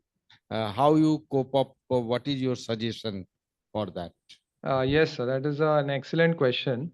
Because see, what happens is when we talk of a vegetarian or a plant-based diet, the always two things come into mind. One is proteins and the other is B12, right? If you look at the amount of plant-based people in India following a whole plant-based diet, it is less than 0.5%. If you look at the percentage of B12 deficiency in India, the prevalence, it is 46%. Okay, even vegetarians, it's just 29% vegetarians in India. So we have to understand that B12 deficiency is firstly not just restricted to those who are on a plant-based diet. It is across everybody. There are many meat consumers also who will be having B12 deficiency. The reason is that B12 is neither made by plants nor is it made by animals. It is made by bacteria which are present in the soil. And previously, when we used to eat directly from the farms, we used to get those bacteria directly into our stomach. Now, with the extreme hygiene which we have to follow because of the pesticides and chemicals that are used, we are no longer getting those bacteria. Even the animals which are fed that food are not getting B12 enough in their bodies. They are given B12 supplements so that their bodies will have B12. And we are consuming them through the middlemen. So for B12, it is highly recommended that to get your B12 levels tested, and if low, you have to take supplements for B12. The other thing is vitamin D. Because of our lifestyle now, we hardly venture outside. We are mostly in closed rooms. We are not exposed enough to sunlight, and that is why vitamin D deficiency is also found across all populations. And that is another vitamin that we need to be worried about. Otherwise, if you stick to a whole food plant-based diet, more than enough micronutrients and vitamins you will get through your diet. I am stressing on whole food. See, when you talk of a plant-based diet, it could be junk plant-based also. You can have plant-based pizzas and burgers and ice creams and all these things. These will not give you any nutrition. These are just for taste. Because I firmly believe whatever we eat for taste and we somehow try to justify it. So when you're having initially, okay, if you're trying to transition and quit dairy, if you're trying to quit meat, you can have these mock meats or you can have alternative plant-based milks. All these things is fine, but they are not necessary they are not necessary part of our diet. One more question I have. Sure. It is said that yogurt we eat, that is a good source of calcium, vitamin D, and this probiotics. That is good for your heart also. What is your opinion for that? Yogurt consumption. So yogurt, again, you rightly said it is good for probiotic. Otherwise, calcium, which is you will get from milk also, you will get from plants as well. Green leafy vegetables will give you enough calcium to what is as per your requirement. So you don't need to consume, of course, milk has a lot of calcium. You don't need to consume that. In fact, it has been found that milk being acidic in nature, when you consume that, it actually leaches calcium out from our bones. So some of the countries with maximum milk consumption are having the highest rates of osteoporosis. Okay, that is a very interesting epidemiological finding. And the reason behind that is this, that it is actually leaching calcium out from the bones, which does not happen with plant-based foods because they are all alkaline in nature. The other thing you mentioned, which is absolutely correct, is probiotic. Probiotics are these healthy bacteria which are required for our gut microbiome. Now, gut microbiome is just recently being understood on a proper basis. There's huge amounts of bacteria in our body and which are, in fact, the number of bacterial cells are more than our own cells, body cells in our body, and they are responsible for our complete health. What we have to understand that plant-based products provide us with what is known as prebiotics. See, one is that you eat these healthy bacteria yourself. They will stay in your body for some time, then they will die out. Then you take these bacteria again, or you provide an environment inside your gut so that these bacteria grow on their own. And that environment comes from plant-based foods, from the fiber that we consume. So that is called as a prebiotic. So you consume the prebiotic, the condition inside your gut becomes so ideal that these probiotics start growing on their own. You don't even have to take from external sources, right? And still, if you want to consume, you can always consume plant-based yogurt. You can have soy milk-based soy yogurt. You can have peanut yogurt. Very simple to make at home. You will have multiple online, you can find how it is made. You have multiple books also on this as how to you can make plant-based alternatives. Yes. Thank you for excellent presentation. And my concern is that related to nowadays GOM foods. So whatever we consume, that is GOM foods. So how is going to be impact our health in future after consuming 10 or 20 years? Is it any genetical changes we can see in our body? And is any kind of this such research or something going on or not? That's all. Yeah, so GMO food is of course not good, but in India so far it is not predominant. It is far more predominant in the Western population. The most GMO produced food crop is soy. We have to understand that soy has got a bad reputation because of this. But the majority of the soy, 80 to 90% of the soy that is grown worldwide, is fed to animals. The same animals that we are talking of, they are fed the soy, not the humans. Humans are not consuming so much soy. In fact, we should be consuming more soy because it is an excellent source of protein and phytonutrients. The soy which is available in India is completely GMO free. It is non-GMO. And wherever you find, if you buy soy, you will see that it is clearly mentioned that it is non-GMO. The GMO is mainly grown in USA and Brazil, where the animals are fed that GMO soy. But the problem is that because India also has a lot of cattle, and meat and dairy being such strong industries, they have a lot of money there. They are powerhouses. They control a lot of decisions which the government also makes. They influence the decisions that are being made. So they are also trying to create new varieties, and our old traditional varieties are slowly getting phased out. But thankfully now again the focus has shifted to millets, and hopefully a positive change will come out of it. Okay. I hope there are more questions. So we are coming to Kolkata. We were coming to Kolkata, but due to the recent case, we couldn't go. And we would like to invite you, all of you there again. And there we will be like in person, we'll be meeting all of you. So since we are talking about the Kolkata, I would like to request everyone to stand on their seat to give 2 minutes of silence for the case.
Thank you, everyone.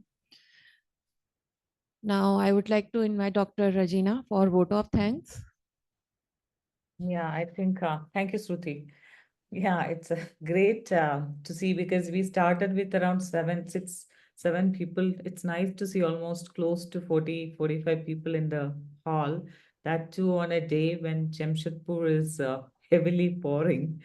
It's really great to see doctors coming in large numbers to be part of this movement. At the same time, I want to tell you that this CME was actually planned to bring all of you together, then give large chunk of data or science to you. It is just that we are all coming together so that we are in this journey together for a long time. So as I mentioned earlier, please put your doubts in the group. We do have experts in our ambassador group, advisory panel. We'll be able to answer these questions, including the GMO in detail. Dr. Sharang himself will be sharing some of the links to the GMO thing. As of now, we don't have huge, very authentic data how it is affecting the body. What we have data is how currently it is killing other farming practices, the regular farming practices. That's the data we do have. We do have some data regarding, how it is affecting our hormonal things and, genetic modifications and stuff. But we will be sharing these things at the same time with the yogurt, the questions. I've heard few of the questions. We do have more information which we can share it with you.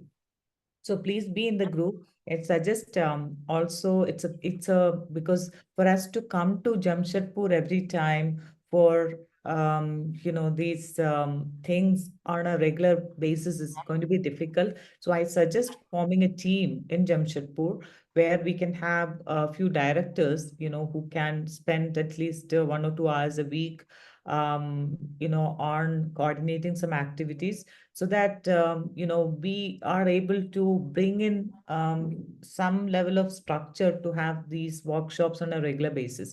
We don't have to be coming there every time. We can also bring in speakers from Kolkata or Delhi to your place to give you workshops. Actually, that is something which we recommend. If anybody or any of you are willing, please raise your hands. Shruti will put down the names and we will start with association meetings actually once in a month and see how we can do these kind of things on an ongoing basis.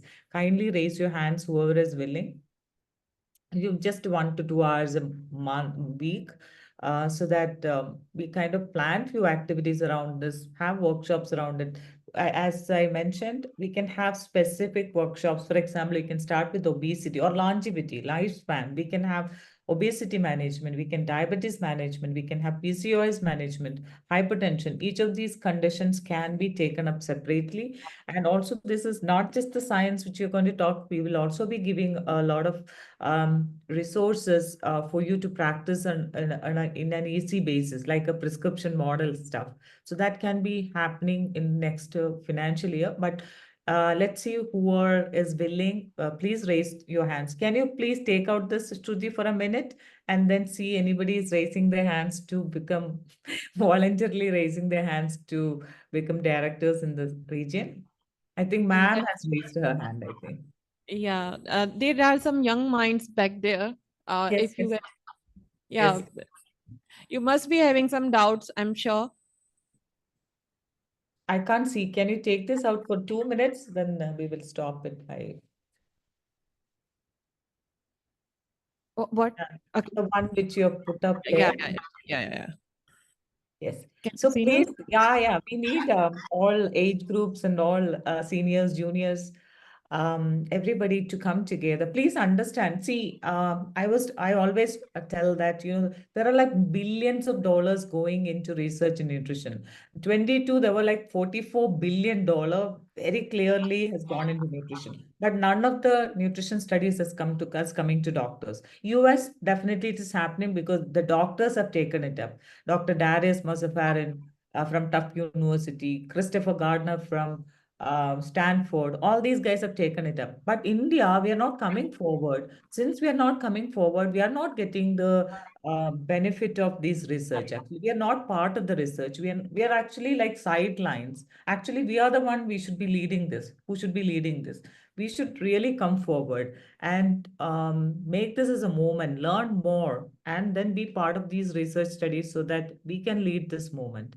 Youngsters, please come forward. How many of you are ready? Ma'am, please, Shruti, ma'am, please include. Akash is there. Who else can be a director? Please raise your hands. Yeah, Akash is there, doctor. Only two people. Please, sir, please raise your hand, sir. I think it is not a big thing. It is just that we'll meet up once in a month and plan some activities so that this is not just going to die with one CME. We'll have consistent learning experiences or learning sessions happening in the region. Okay, let's start with two people. Let's see how it goes.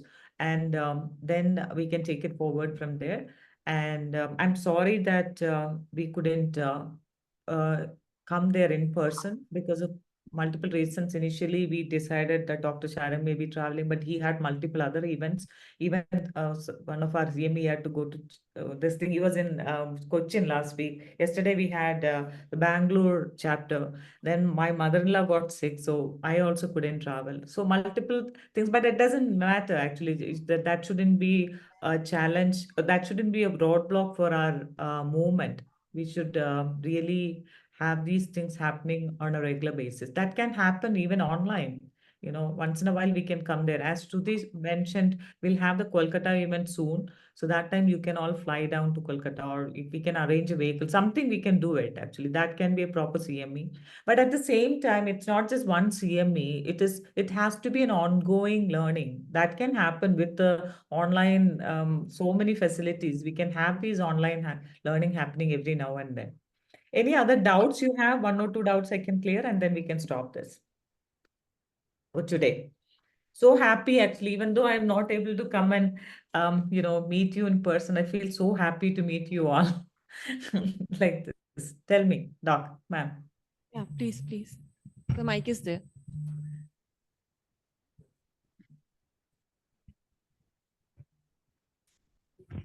Hello. I wanted to know something about your organization, how it works, how old is it? Okay. Okay. Yes. Let me have 5 minutes of presentation. I know it's 10 o'clock and you must be very hungry. Just a second. So they just brief about it. Actually, it's fine. We don't need to give a huge presentation at this moment. Okay. So the organization name is Physicians Association for Nutrition. You must be aware about this name. And in India, we just started in 2022, September. And we are having our presence in 10 countries, and it is founded in Zurich.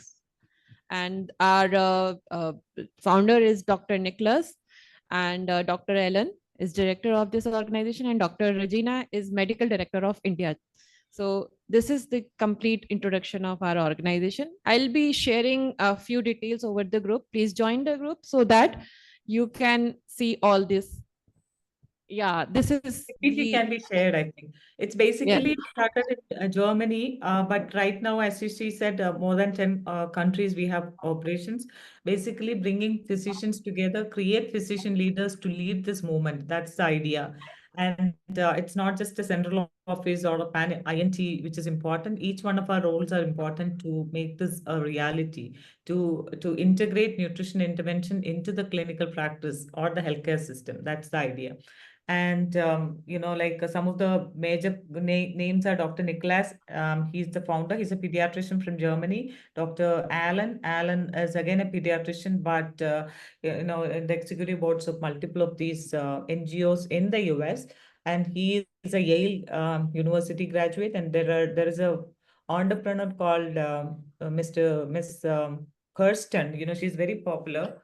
And every country has a medical director, and some countries have executive directors too. So then India, we do have, we started in 22, but we do have a very strong network of advisory and ambassador team. Dr. Sharang is our advisory panel, and those doctors are very passionate about bringing nutrition to the forefront of clinical practice. And that we met the first time in February, and we will be meeting every year, once or twice, to plan strategies going ahead. As I mentioned earlier, going forward, we will also be giving authority to all these city chapters to do their CMEs and other outreach activities on their own. But some fund will be allocated for all of these. So we are on a decentralized fashion right now, where only limited number of employees and the central or core team, and we will be working with doctors across India at various capacities, some of them as full-time employees or part-time employees, some of them as consultants, some of them as ambassadors, advisors, and this thing to be with us in our mission. So various capacities we are working. And as I mentioned, it's a team which we all come together and help in this mission to integrate nutrition into the core of the healthcare system. By integrating nutrition into the core of the healthcare system, we are not only actually helping people to get better or individual health, as Dr. Sharon must have already told you, it is also helping the planet to heal better. It is also helping to create better nutrition equity. When nutrition equity is met, that means health equity is met, actually. So when you are able to give healthier food to all of our population, healthier, more sustainable food to our population, people get better. So it is not just limited to an individual health. It has a far-reaching consequence, actually. So that is why we are all together in this. Yes, Thank you ma'am. so much for asking this, ma'am. Thank you. Thank you so much. Okay. Excuse me. Yes. One last question I just want. First of all, I want to compliment all the speaker for their excellent presentation. And it is always, after hearing this presentation, it has all encouraged us to change the present diet or eating habits and everything. But one question I just have a doubt. Nowadays, people say about that wheat and white rice. Don't take white rice, you will have obesity or you are prone for diabetes mellitus, and wheat again for gluten sensitivity and so many other things. So what is your take on these grains? And as we are hearing more about the millets and all those previous grains to come again in the market. So what do you think of wheat? Because we are from India, we can say we are major either rice eating people or wheat eating people. So what's your these two things? Doc, actually, it's grains is definitely part of a healthier eating pattern. As I mentioned, the plate pattern follows half of the plate with vegetables and fruits, 1/4 of the plate with a legume portion or a healthy protein portion, lower portion a grain portion.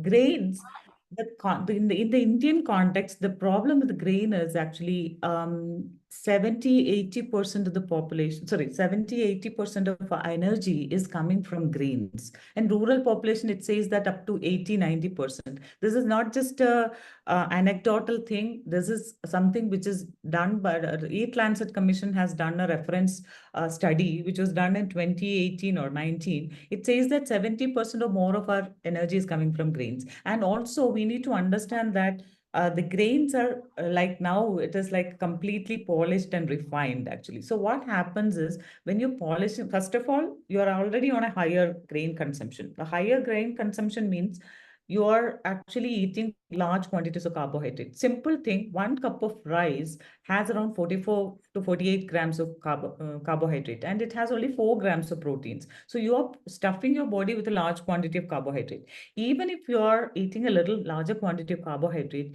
if it comes along with fiber, okay, fiber coming from whole grains, if it is not refined, it also gives fiber and other nutrients. or it is also coming from vegetables and fruits and legumes, it is still okay. But the way we consume is large quantities of white stuff, white rice, white maida and stuff, and a smaller portion of legumes or vegetables and all. So that put our body into a very strenuous state where the glucose metabolism will get affected. Large quantities of glucose is coming at all on a sudden. It spikes the glucose value, blood glucose, and the insulin has to release higher insulin resistance and diabetes. That is what is happening. So, but you don't have to completely cut down on the grains. Grains can be part of a healthy eating pattern, provided that it occupies only 1/4 of the plate, right? But ensure that you're having whole grains. It doesn't matter whether you're having a brown rice, a millet, or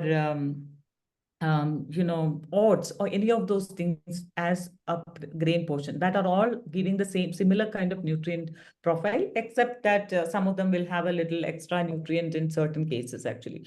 So, but if you're having refined grain, that is definitely going to be a problem. And when it comes to millet, one of the advantage by India is promoting definitely it is our ancient grain. Millet has definitely some advantages with respect to some of the micronutrients present in it, certain of the phytophenols present in it, and also millet is one grain which is less refined compared to rice and other grains. Okay. Second part is sustainability aspect. Millet is much ahead because it can be grown in drought conditions. It also helps with the less water needs and stuff actually. So that way, when you look at it, millet has much better advantage actually. So, but ensure that you follow a plate pattern, having the meals, have the meals with multiple food groups than just depending on grains. Thank you. Yes. Okay, any other questions? Okay, thank you so much. Thank you so much, Dr. Rajeeena, Dr. Sharang, and thank you so much for your time. Thank you so much. Please write all your doubts in the groups. We will keep addressing them. Yeah, I'll share the QR code here. You guys can scan. Who all are not on the in the group can join the group. Thank you so much, everyone. Thank you. Thank you. Good night, everyone. Grab Enjoy your your dinner. plate. Yes. Yeah. Enjoy your whole food plant-based dinner. Yes, yes. Thank you. Yeah.